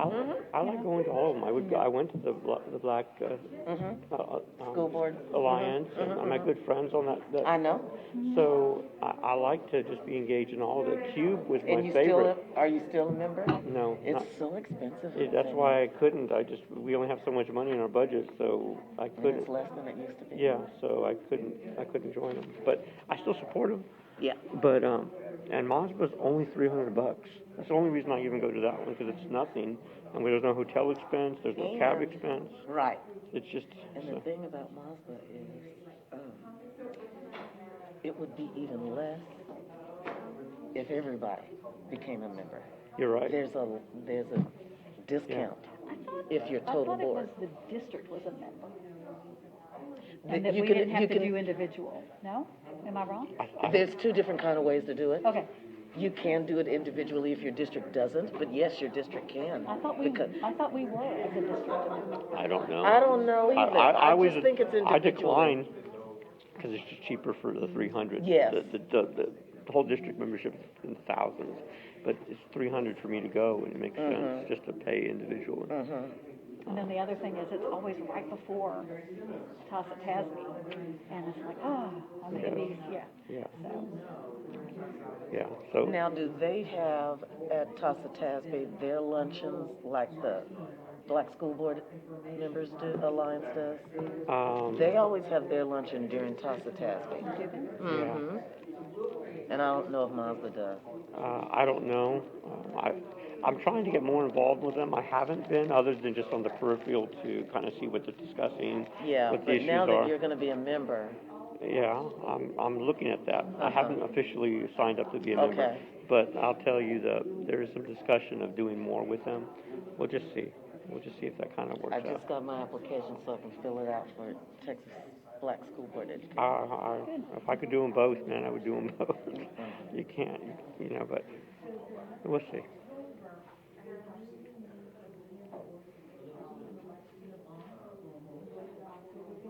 Yeah, as a matter of fact, I saw Dr. Nilsson at a Mazda gala. It was the last time I saw him in person. Oh, wow, was that your last time? I saw him in person. This was a few years ago. And, but to see him and talk with him, have a beer, but that was the last time. Yeah. Yeah. And I have a picture from that night. You That's do? That's when I posted. Oh, man, you gotta keep that. So yeah, no, just Yeah, I you know. gotta keep that. I know. good people that I know. have gone. I know. This COVID has really done a number on some really good people, I know. too. Not that his was, but. Yeah, But just too young. I know. Just too young. Okay, what about something like this for what you're trying to write? The percentage of special ed students in grades 3 through 8 who meet standard on both reading and math star will increase from blank to blank. Wait for a second. For spec ed, I mean, and you could pick. at low performing. Oh, you're looking at this one Yeah, right here. this one. 3 to 8 Who to meet meet standard on both reading reading and math star star will increase from X percent. to Y by the end of And school. you could look at. Oh, and that certain target, specific. right, but that also Okay. targets, all All of the the STAR sub- testing in elementary and middle. So you could say the percentage of special ed students in grades 3 through 8 who meet standard on both reading and math star, and I don't think it's meet standard, it's, meets grade level or above, will increase from blank percent. And, I mean, you don't have to put the percent. Yeah, but because- X to Y, okay. What do you think? Does that make sense? Because that way you're looking at reading and math. And you want, And I am including, grade 5. I mean, it could be grade 5. You could specify grade 5. Okay, because I was specifying Okay, grade 5. yeah. But that's a Okay, good, all students in grade 5. all special ed students in grade 5 who will meet standard, or who, All special ed. what is it called? Well, didn't we Meets grade say- level or above is the Didn't we say specification. special ed and EcoDis? EcoDis But includes. it'd be a separate goal. Okay, So it's gotta be either special ed or. okay, or EcoDis, okay. And we said our EcoDis didn't look that bad. It doesn't, it looks a I'm lot really better I'm than really special ed. surprised.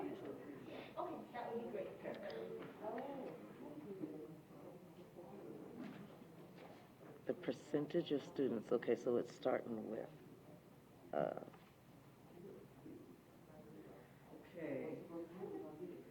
You guys are working together. mhm. Mr. Macias is He's He's here. kinda here too, blowing yeah. us off again. No. He's done some we haven't If I negotiated were a yet. teacher, I'd have a little switch. Just telling you. He likes to, And she got Go ahead. very adamant. We were talking about vendors. hmm She got very adamant. I can go back to her. I think so. Yeah, we're probably on the same page. Yeah, about conversation to have. Oh, okay. So it would be by 2026, Mm-hmm. By the number of special ed students in Special- grade 5 Got that. who meet grade level or above on both reading and math, on both reading and math star will increase from X to Y. Okay. And I put increased performance. Well, it's the number or the percentage. The percentage will increase. Percentage who meet grade level or above on both reading and math. Blah, blah, blah, blah. Got it. Okay. Is this your copy? Cause Yeah. okay, here's mine.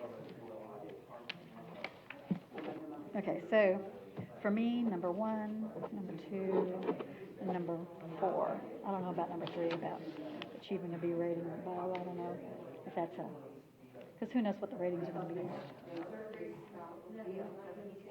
But I think it's I'm curious what he's got. He doesn't have goals written. I have the one. They're hard to write, especially if you don't have any practice in it. It's been a long time since I Girl, when I was in curriculum, we wrote SMART goals all the live long day. I know it. I know. And I had to write them for what I had to supervise. Okay. Analyze all my data, write goals. Jenny loves data. I like data Jose too. likes data. I like data too. Yeah, you do too, I'm sure you. All right, so we kind of have to come to an agreement on our goals. That's what she said. Can we come to a consensus among us of 4 goals that we think? Because we have, we know that we have, well, we've got 4 Those are strong. mine. But I don't know. She did I say- can't claim none of it, I but- can only but claim one. I'm just signing my name onto it, sure. So, this is what I have. The percentage of third grade students will increase from 42 to 70, and that may be too big a goal. I don't think so, 70%.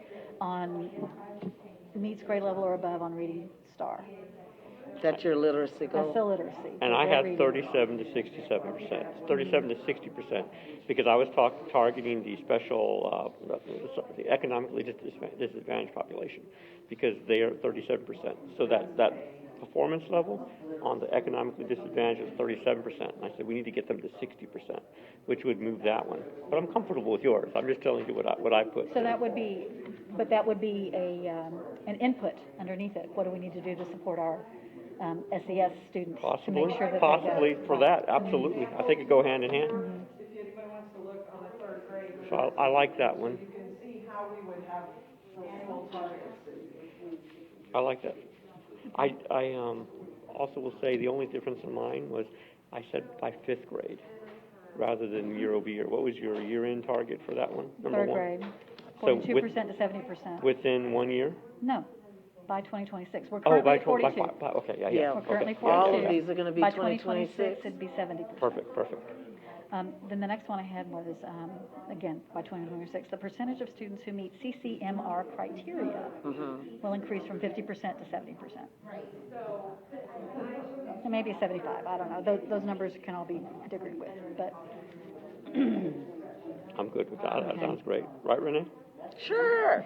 And then I had, Renee and I wrote this one together. By 2026, the percentage of special ed students in grade 5 who meet grade level or above on both reading and math star will increase from X to Y. And we don't know what those numbers are yet. So that's targeting at 5th grade special ed. And then the other one that I wrote was by 2026, the number of campuses achieving a B rating or above will increase from X to Y. And once again, on that one, where I think this is related to one I identified, we have 12 campuses with 80% economically disadvantaged population or higher.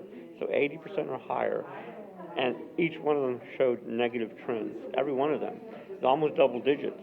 So I'd like to see at least 8% return in a positive on every one of those 12 campuses.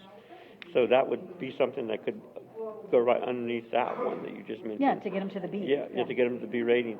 But that population of 12 campuses that are high economically disadvantaged. Well, with the B rating, you break it down into. Let me take a look at this again. Where is that paper? This one? Yeah, this one. You look at the student achievement, the school progress, and the closing the gaps. All three of those things fall into that. And I was looking at domain one, Mm-hmm. and the domain one is where I saw just red across. And so you would write down a progress monitor for student achievement, school progress, and closing the gaps. You would write for each of those. And so that would be, the gaps are between special ed, low SES. Although we looked in our SES, the numbers aren't that bad. Were you guys Yes. I'm sorry to interrupt. One of you asking me about a CCMR? Yeah. That's an example of CCMR. Mm-hmm. Well, how I wrote it, and I mean that's. I'm sure it's really. Yeah. Well, yeah. Students who meet CCMR criteria will increase from. Increase the percentage of graduates that are, okay, from 40 to 55 by This is 2026. a more specific Very. population, right? It's graduates, yeah. Right. Yes, I like that one. Okay. And this will be, I just want to remind you guys, as we're moving into this, that there Yeah. are state requirements on some of these, like, we do have to report on third grade literacy, we do Yeah. have to report on third grade numeracy, and we do have to report on CCMR. So if those are goals that are important to you, you might We already integrate have that, those. yeah. The district has to report. Right. From 40 to 55. Yeah, but ours was 50%. 40 to 55. I said 50 to 70, that's a 20% increase. I think Okay. that's in 5 years. You do By 4% every 2026. year. Yeah.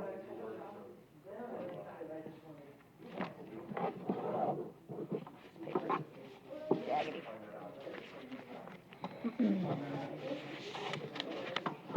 And then we can see what everybody else wants too. Yeah. Is that mine? I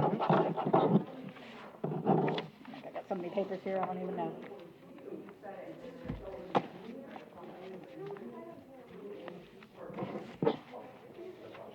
What else did you have on Saturday?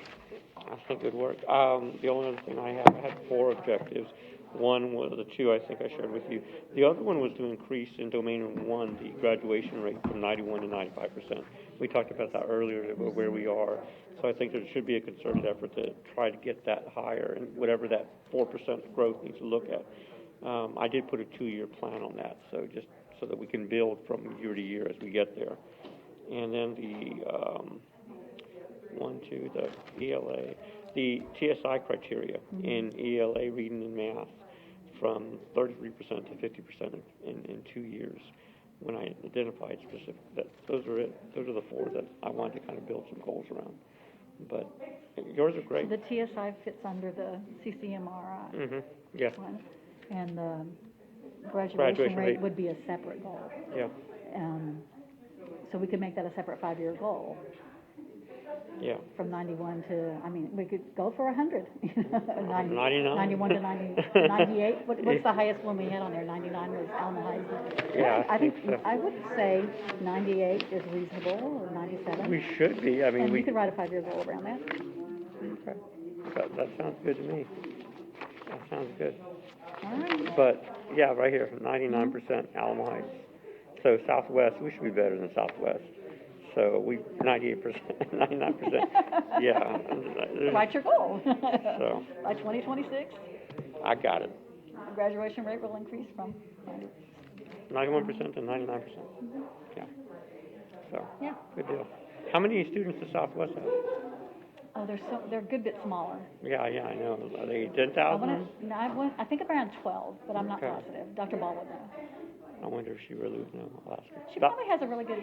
Dr. Ball, how many students does Southwest ISD have? How many students does Southwest have? Almost 15,000. Are they up to 15? Okay, wow. I thought it was 12 the last time. I said thought 10. About it, but yeah, I knew they were more. Ours was 10 when I was there, Yeah. so I know it's grown. Okay, all right. Thank you. That's getting up there. We need 99%.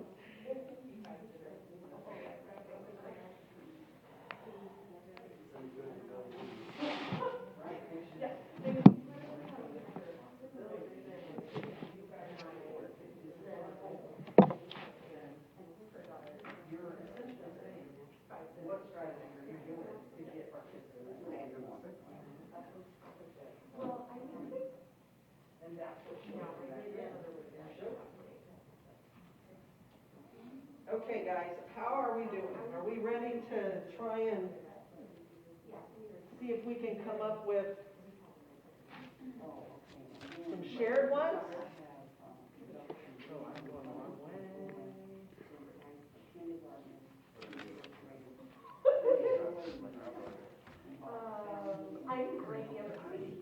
All right, we divided and conquered. Let's see if we can get to 5. Everybody ready? Or you need more time? We're kind of running low on time. You what? Yeah, let's share what we have. Yeah. We can work on this, but let's see if we can, where we get to. Okay, guys? But I hope, what did it feel like to go through all that data and try and figure things out? It's been a long time, I'm a little rusty. Yeah. I've been out of the classroom a while. There you go. So it's a big shift. There's going to be a reading and math goal for. So let me pull this dude over here.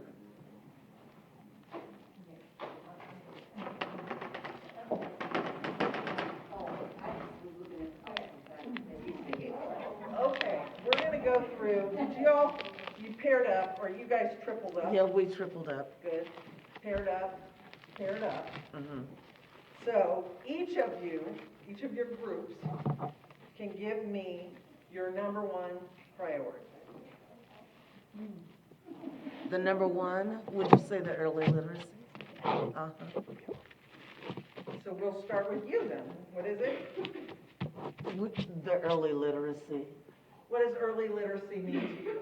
Well, since the inception of pre-K 3 and 4, and pre-K 3 we can't really analyze right now because it hasn't been in existence as long as pre-K 4, but we've got 2 years now of pre-K 4 that we can assess.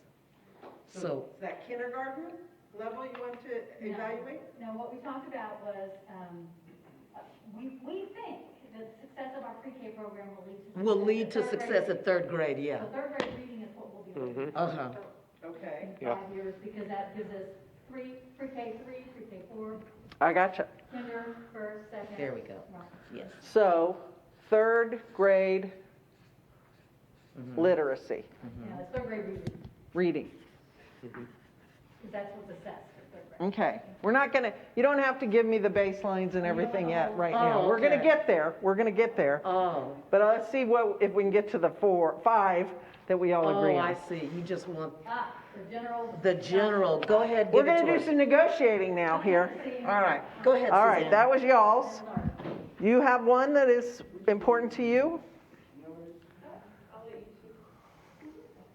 I'm going to give one that I think might be a little outside of the box, but I think elevated.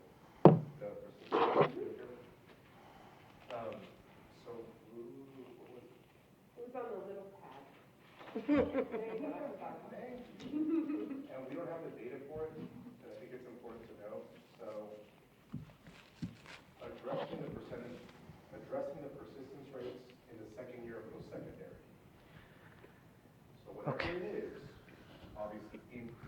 Okay, so persistence, Rate in post-secondary, in second year or post-secondary.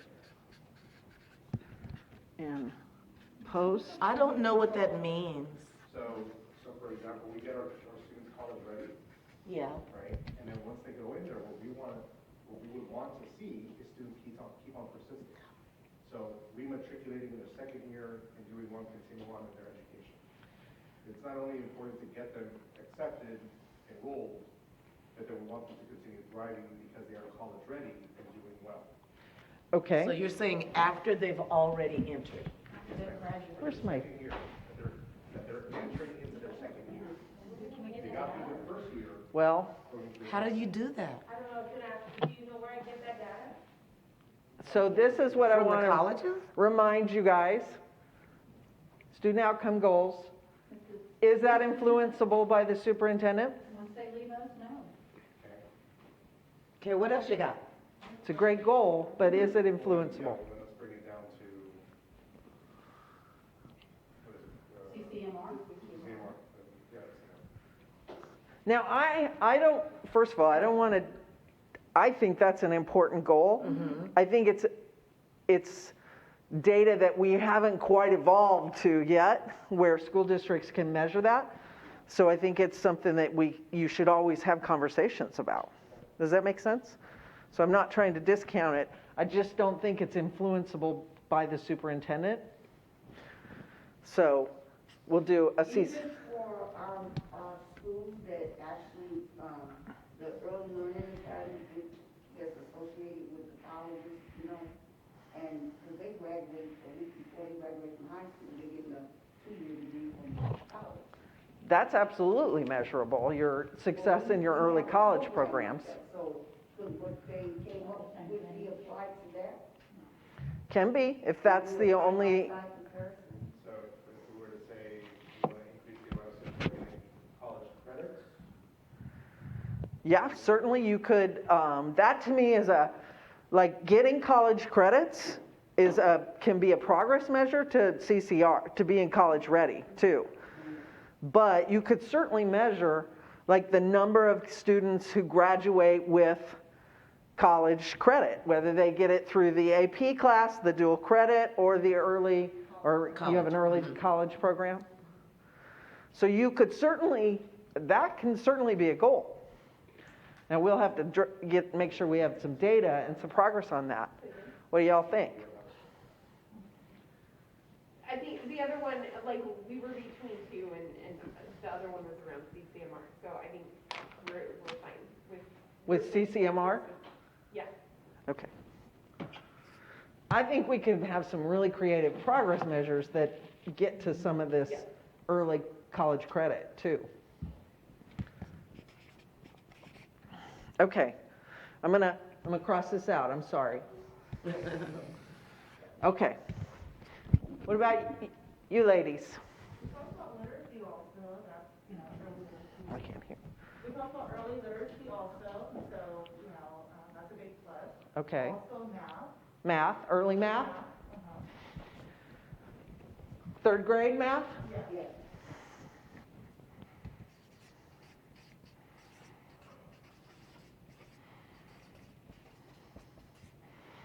Okay. Now, we're gonna go back to you guys. Graduation rate?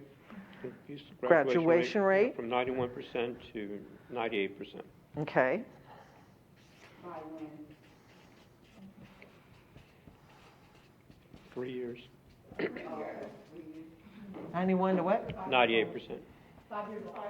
All right, then 5 years. Gotcha. 5 years. I was just trying to get 2 years off. You want to add? I thought a percentage everything was point just 2026. because it's more years? No? Okay. You guys, you got another one?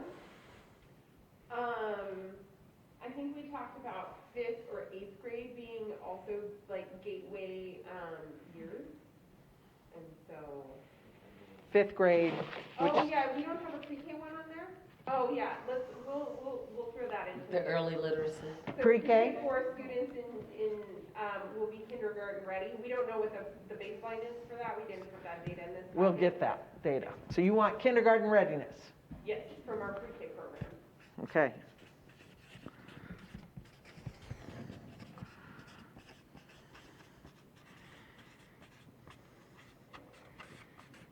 Okay. Golly, this thing. You keep getting What, what about you guys? You got another one? No, we're gonna talk about graduation also as well. Mm-hmm. And the kinder, remember the pre-K and kinder, You, the percentage of pre-K and kinder that are, prepared, to go into first grade, whatever grade program needs to be set to have goals so that, they're pre-K and kindergarten. So I know it's always gonna be done like in a fun way, but there are ways to do it. Like I was sharing with, my partner, my 3-year-old granddaughter, the 3-year-old, 4-year-old, 5-year-old, and 7-year-old, they read, real reading, not that little teaching stuff. And she was real frustrated the other day, the 4-year-old, because she was trying to explain parts of a sentence to the teacher, and the teacher was like, okay, but no. And I had to explain to her that the rest of the class is not ready for that. They didn't get what you got this summer. But whatever our goal is, the goal is to develop exceptional programs that will keep them interested and help them develop their own self-skills to want to do that.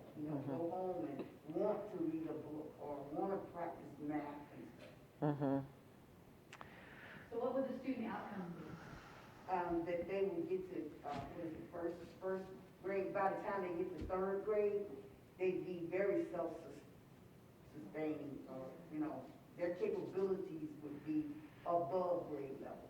Okay, so there are meets, right? Which is what we recommend, meets grade level, but if you want above grade level, you can set a goal at above grade level. Mine is my teacher set for above grade level. I'm sorry. It's above grade level. You want to So be maybe above. she's talking Yeah, at she wants master's level. masters, right? Is that what you mean? I'm going to assume that's the title to give it then. So you could either have meets It says at master's. versus masters. Because that's above meets. Yeah. You can have meets versus masters. Okay, master. Okay, so we're going to put that there. Those are two options. So that hits on yours. By 2020, well, 2026, I guess they'll be in 3rd grade, 4th grade. Yeah, they'll be. But some of them are starting pre-K 3. So pre-K 3, pre-K 4, kindergarten, and then 1st, 2nd, 3rd grade. And those could be progress measures underneath this. Okay, so you'll see progress. All right, so did you guys have a concern about middle school math? Oh, God, yeah. At the 8th grade, there was, Between 6 and 7. or 7th grade math. So for the district, at meet grade level or above, I thought it was 19%. And I was wondering, why was it so low? 19%, and for the state, it was 43%. And then it jumps way up in 8th grade. And then it jumps up to 55% for 8th grade. But when we were trying to figure out what happens between 6th and 7th grade that would cause a drop like that.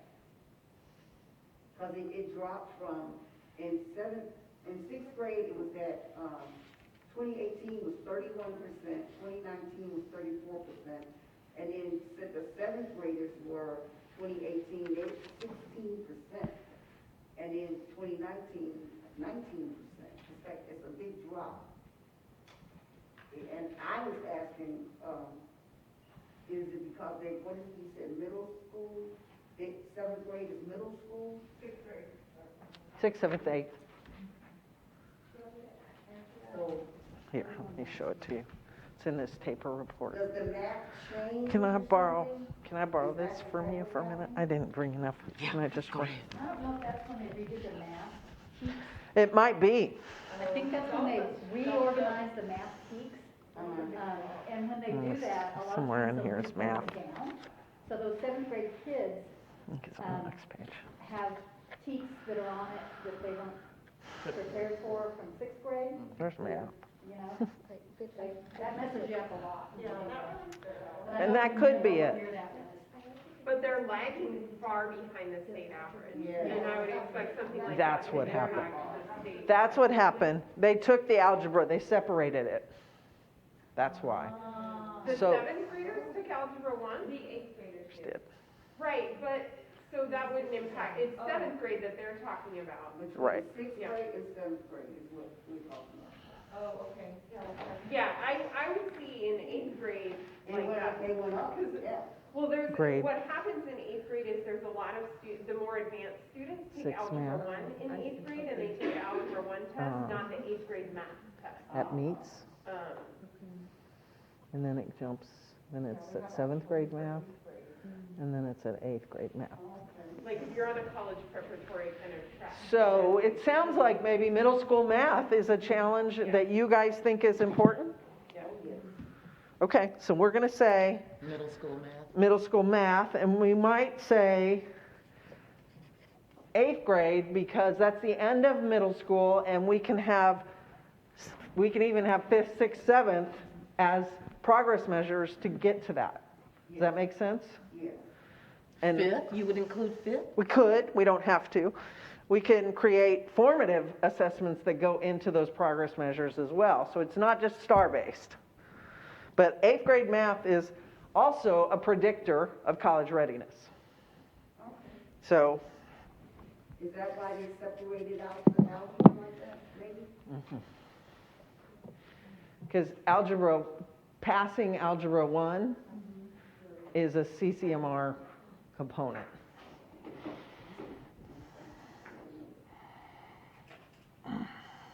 Okay. Anything else that you feel strongly from this group that isn't on this list that is in your agreement that you feel very strongly about? We had two others that we were looking at. One was That closing the gap. special ed, Mhm. special ed students. Okay. And we looked at reading and math in grade 5.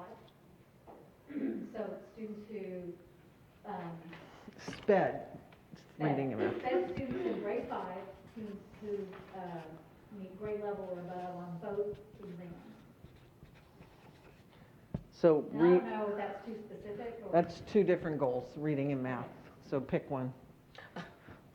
Or we can have both, but they're two different goals, I guess is my point. Because they're going to be measured differently. They'll have different baselines, different targets. Does that make sense? We try not to leave anybody out. So We we were get to looking the at list. both. Okay, so let's just say reading and then math. Is that right? Two different goals. Because we kind of felt like if they're on target at 5th grade, that they're much more likely to be on target later on. Okay, fair enough. And then the other one we had was increasing the number of campuses achieving a B rating or higher. Say it one more time. Campuses at a B rating. Okay, that's a really good goal. That can also be a guardrail because it's not specifically about students. Like, it's not measurable at the student level. It is about students, which is important. Okay. It's a great guardrail. Okay, so I'm going to, If we were to add those 12 campuses, I forget how many Ms. Canoyer said, and target increasing the percentage of Domain 1 for economically disadvantaged students, increasing the percentage year over year or within 5 years for this practice, would that be also, in your opinion, a guardrail, or is that specific enough? Since we're looking I at just want to make sure I understand what you're saying. You want to, as far as on campuses? Like what Ms. Knoyer had stated. Right. But if we were to just change it to say economically disadvantaged campuses, Oh, I see. which we have 12 of them. Right. And these are campuses with 80% up to 100% of economically disadvantaged. And in Domain 1, their raw scores were all negative, all of them. So it's saying we would like to see positive outputs on every campus, all 12 campuses, within a certain amount of time. What we can do is do what you, and it would fit in as a guardrail, which means it's measurable, is say all campuses with X number of economically disadvantaged students on it will be B campuses, or will increase from an X to a B, or something like that. We can craft a guardrail that fits that, I think, with both what you're saying.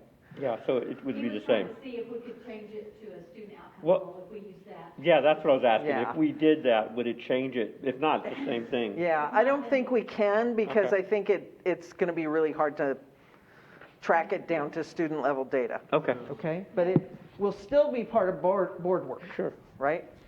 So it's a good one, and you're getting ahead of me. You're all advanced students. All right. What about you guys over there? You have any others that are just, I think, I was gonna say, I think we covered everything that we had talked about, yeah. these are what Ours you, are all there. okay, good. You guys have any more that you wanted to add? Well, I have a question. Okay. Like for this list, it also lists the former special ed, scores and stuff. And I couldn't help but notice that, the former scores are so much higher than the current ones. And this is for 2018, 2019. So is that something that they do continue to track, is the former students? Yeah, it's in all the, you might want to address that. Yeah. No, it's separating out special ed current versus And special ed former. So So I they- think it's students who have been exited from special Right, education. they're no longer in the program. Like, no longer on an IEP. So they're included in the regular data. Okay. Well, I like the numbers. I mean, they're low, but they're consistently showing an increase and for them in all grades. There's only like in seventh grade math, there seems to be a little hiccup. And, but they're consistent. The only thing I see from that is especially, ed students, and I don't know how to word this, but I'm gonna try and read what I have, and then maybe we can put it in there. Sure. The the earliest identification of their needs and include them in as many inclusive classes as possible. Family education on ways that they can help the student engage and enjoy the special education experience. Okay. Sometimes parents need to, to have a good, I know IEPs and all that, my grandson went through Justin and, all the way, but, we were always brought in as a family and explained what we could do to help with his process and progress, and that really helps it. Yeah, no, that's a great point. I also think that can be in a guardrail. That's a value, right? Like bringing our families in to partner. You mentioned earlier, Dr. Ball, that it's always hard to try and find this fine line between engagement in our community and partnering with our community. And what you just talked about is a great example of partnering with our community in order to improve outcomes for kids with their parents, right? So that could be a guardrail, and we could work on that and craft it. Because it's a little less about student data and a little bit more about how we engage our parents to improve. So it really feels like it fits over there. So let's keep that on the table. In fact, I'm going to write a potential constraint group here.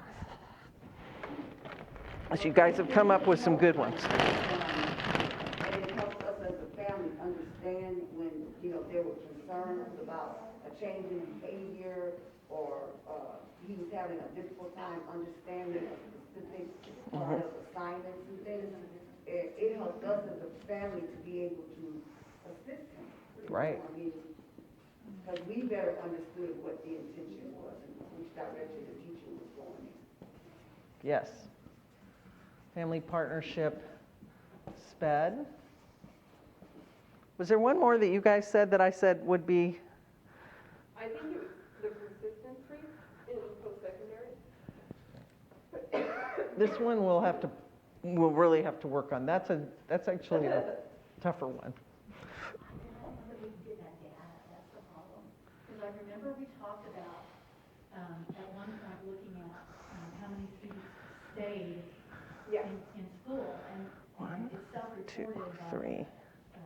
Campus I is feel like I remember having this out conversation of with state, Dr. especially, we Ashman. didn't get that data, and we didn't always get it from private universities. Yeah. I remember when we had discussion. I feel about like the that. state was saying that they were gonna translate it or something. They're just now starting to link those systems. They don't have them yet, but they are getting there, where they link the college system to the pre-K or to the K through 12 systems. We're not quite there And yet. that would only be Texas public universities that they'd be able to get that. It'll only be Texas public universities. And so that's the same thing then, so when you're private university or any university, you get in that prime, you can get it right there. Okay, so I want to see if we can get this down to 5. Get this down to 5. So, are there any? Let's just see what we see. All right, let's try it the old-fashioned way. No dots, no things. We'll just try it the transparent way. So, who, by a show of hands, says third grade reading is a priority for them? Okay. The state of Texas is also a priority. So the research tells us that students Right. doing well in third grade tend to. Oh, wait, you know what, before I did this, I didn't give you a chance to add yours, and I apologize. That is my bad. Oh, she did her own? She did her own, Oh, and okay. she has, do you have any that are different than this, Dr. Ball? I think mine is just a little bit clarification on the kindergarten part. Because, you know, I think we've invested a lot of time, money, and resources. So mine would be that they're entering kindergarten with school readiness on multiple dimensional assessments. So I think in order to make sure that the 3-year-old and the 4-year-old programs are ready, it's too long to wait until third grade. So I would want something to see that they're ready by kindergarten. Right, so entering kindergarten Right. are ready for, Right. okay. Then my next one would be in regards to, we spend a lot of time as a board talking about race, ethnicity, and socioeconomic status. So I would want to close the achievement gap by race, ethnicity, and socioeconomic status. So I would want to go in that area.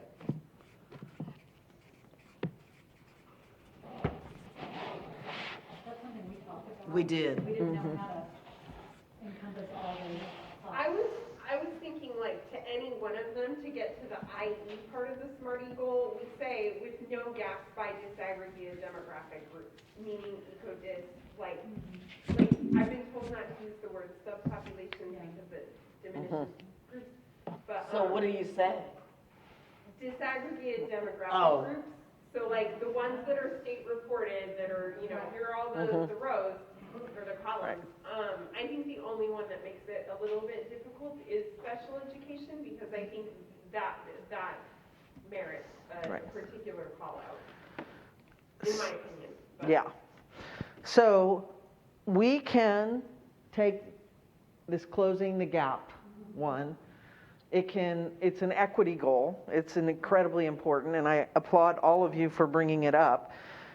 And it can also be a guardrail that we make sure that we are always looking at closing the gap by ethnicity and race.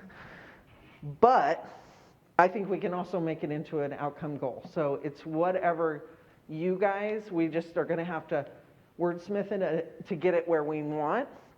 So we're going to leave it over here for right now. Okay? Anything else that you had that's not on this list? For the percentage of students at low-conforming D or F rated campuses who meet or exceed standards will increase Percentage of, students at low-performing campuses. will you define a low-performing campus? D or F, okay. D or F. Will meet or exceed standards.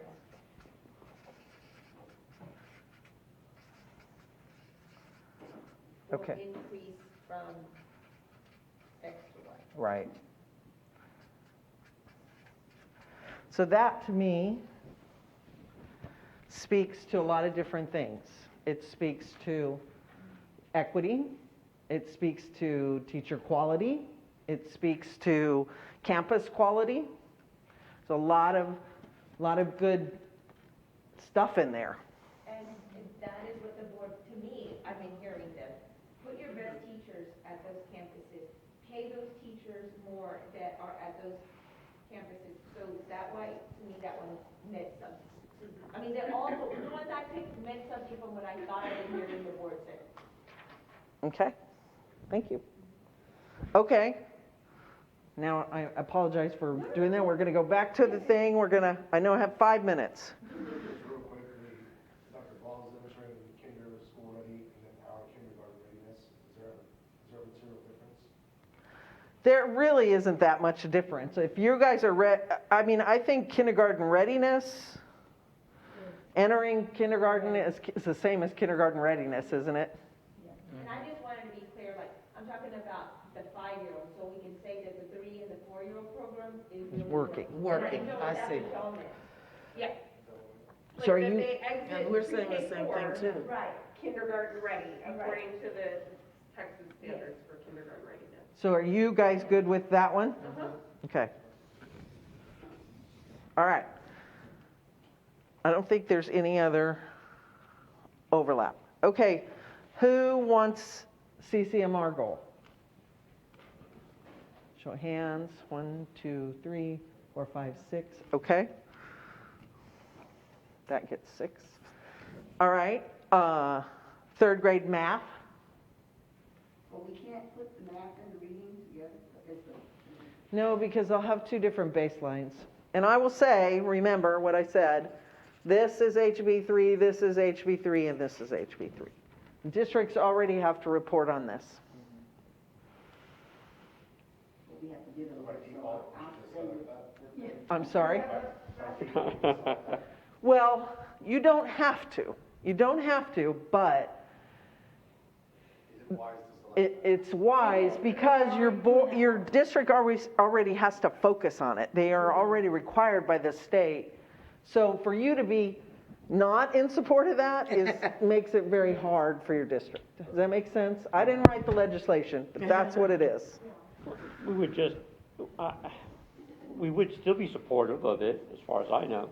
But if we picked a different 3, then would we have 6 goals we could be looking at? Because 3 already have to be taken care of by administration. Well, you can. I like to have 5. I understand. I'll compromise with 5, but I just hate limiting ourselves. That's one of those things. We have the ability to do more. Let's do as much as we can. So if the administration truly has to do those 3, does it make sense for the board to adopt them as well? I mean, It does, because you want to be able to resource them and work with them and make sure there's strategies. So it is important. Well, then I would have to say we do 5, just so I feel like we've picked 2 additional areas. Yeah, But you will definitely get 2 more, Yeah. right? And if let's just see where we are. Okay, so now we have SPED 5th grade, we have graduation rate, and I'm going to just say, because 2 of you guys brought graduation rate in, which is a really important thing, but it also could be a progress measure to this. Yeah. I can So see you that. would still measure it. Mhm. Okay? So you wouldn't lose that one.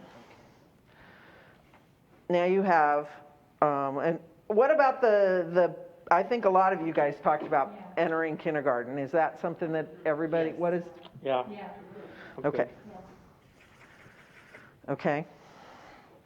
So that puts it. You've got closing achievement gaps by race, incredibly brave, an equitable goal. we got to really work on how we're going to wordsmith that, and I'm going to spend some time. Middle school, 8th grade math, also important, but could be a progress measure up here. Dr. Ball, do you feel like 8th grade math is a measure to CCMR success or college readiness success? I know it's not military or career. I could see how we could. What if it's algebra? I'm not sure. Okay.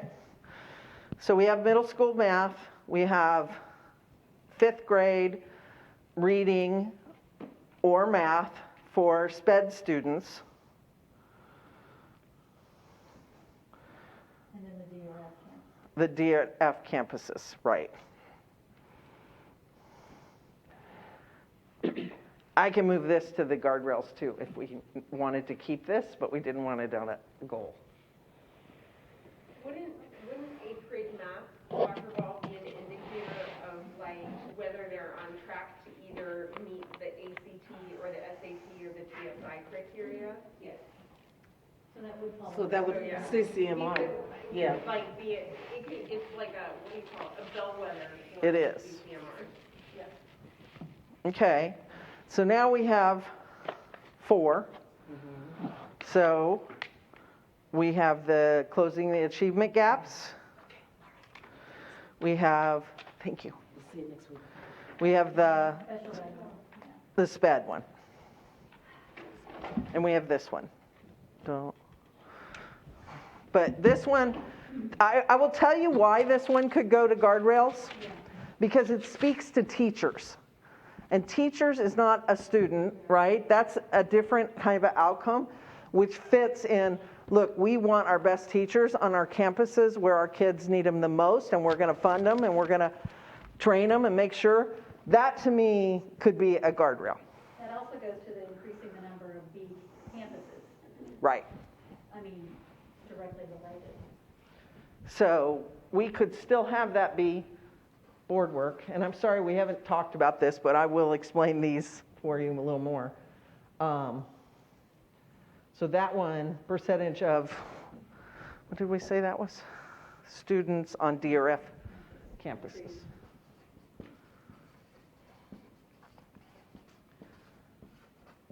So we could move that. So you could still have that be part of your board work and part of how you fund.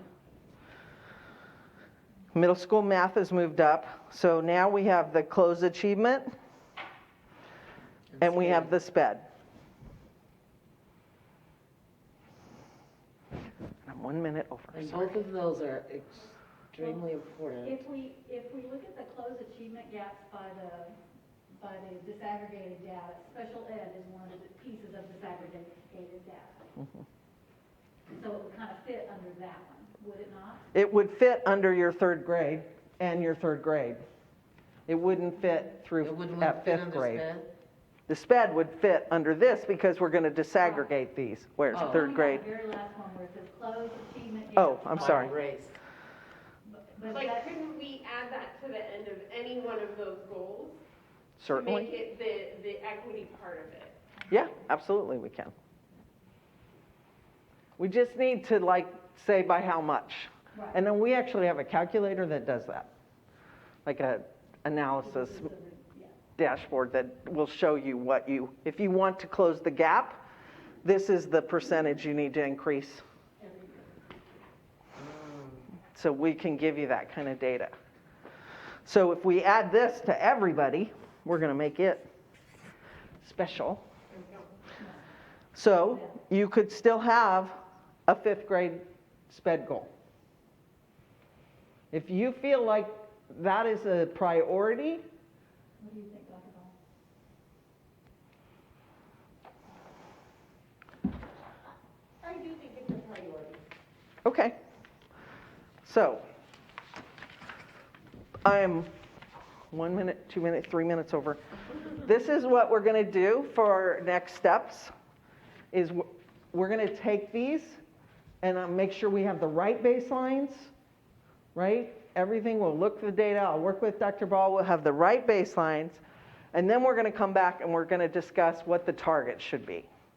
And I'll make sure you have all the data for these goals very specifically in your hands so that we can talk about the targets. And then we're also going to talk about these. Okay, so the next time we meet, which is next Monday and Tuesday, we're going to finalize these. We're going to discuss what these are and hopefully get these final. Not final, because you'll vote on these when we have them final. And then we're going to go back to Dr. Ball's team, and she is going to recommend the progress measures underneath them, which you will approve. So if you see a progress measure that isn't there that you want to see, then we're going to get that, okay? Does that make sense? This creates the framework for board governance. Now, budgets are aligned with this. Strategies that Dr. Ball brings are aligned with this. Yes, ma'am. I'm so sorry, but I just thought of something, and I want to throw it out there, that might be really important. And maybe it's going to fit over here, but one of the things that maybe we should somehow incorporate is the innovation, because we're also going to be allotting a lot of money from our bond for the innovation program. So it goes over here? Okay, perfect. Choice and innovation. Okay, great. The non-student outcomes, so that would be. Yeah. Okay, perfect. Yeah. Okay, I feel better. So does it become, I know it was really muddy when we started, but is it becoming clearer how we're building this framework? Yes. And it's gonna drive and keep the work moving forward. And your legacy will be about student outcomes and improving student experience and outcomes, which is going to be awesome. Thank you, guys. I know I put you through a lot tonight. I'm sorry I went over. Thank you. Okay. Thank you, Patricia. Okay. Excellent progress. Excellent work. Okay, well then, this meeting is adjourned at, ma'am? Item number 3. Oh, I need to look at the agenda. No action. Oh. Board operations. There is no action. On item 3, consider and take possible action regarding approving the revisions of board norm, no action. Okay. 9:06 p.m., we adjourn.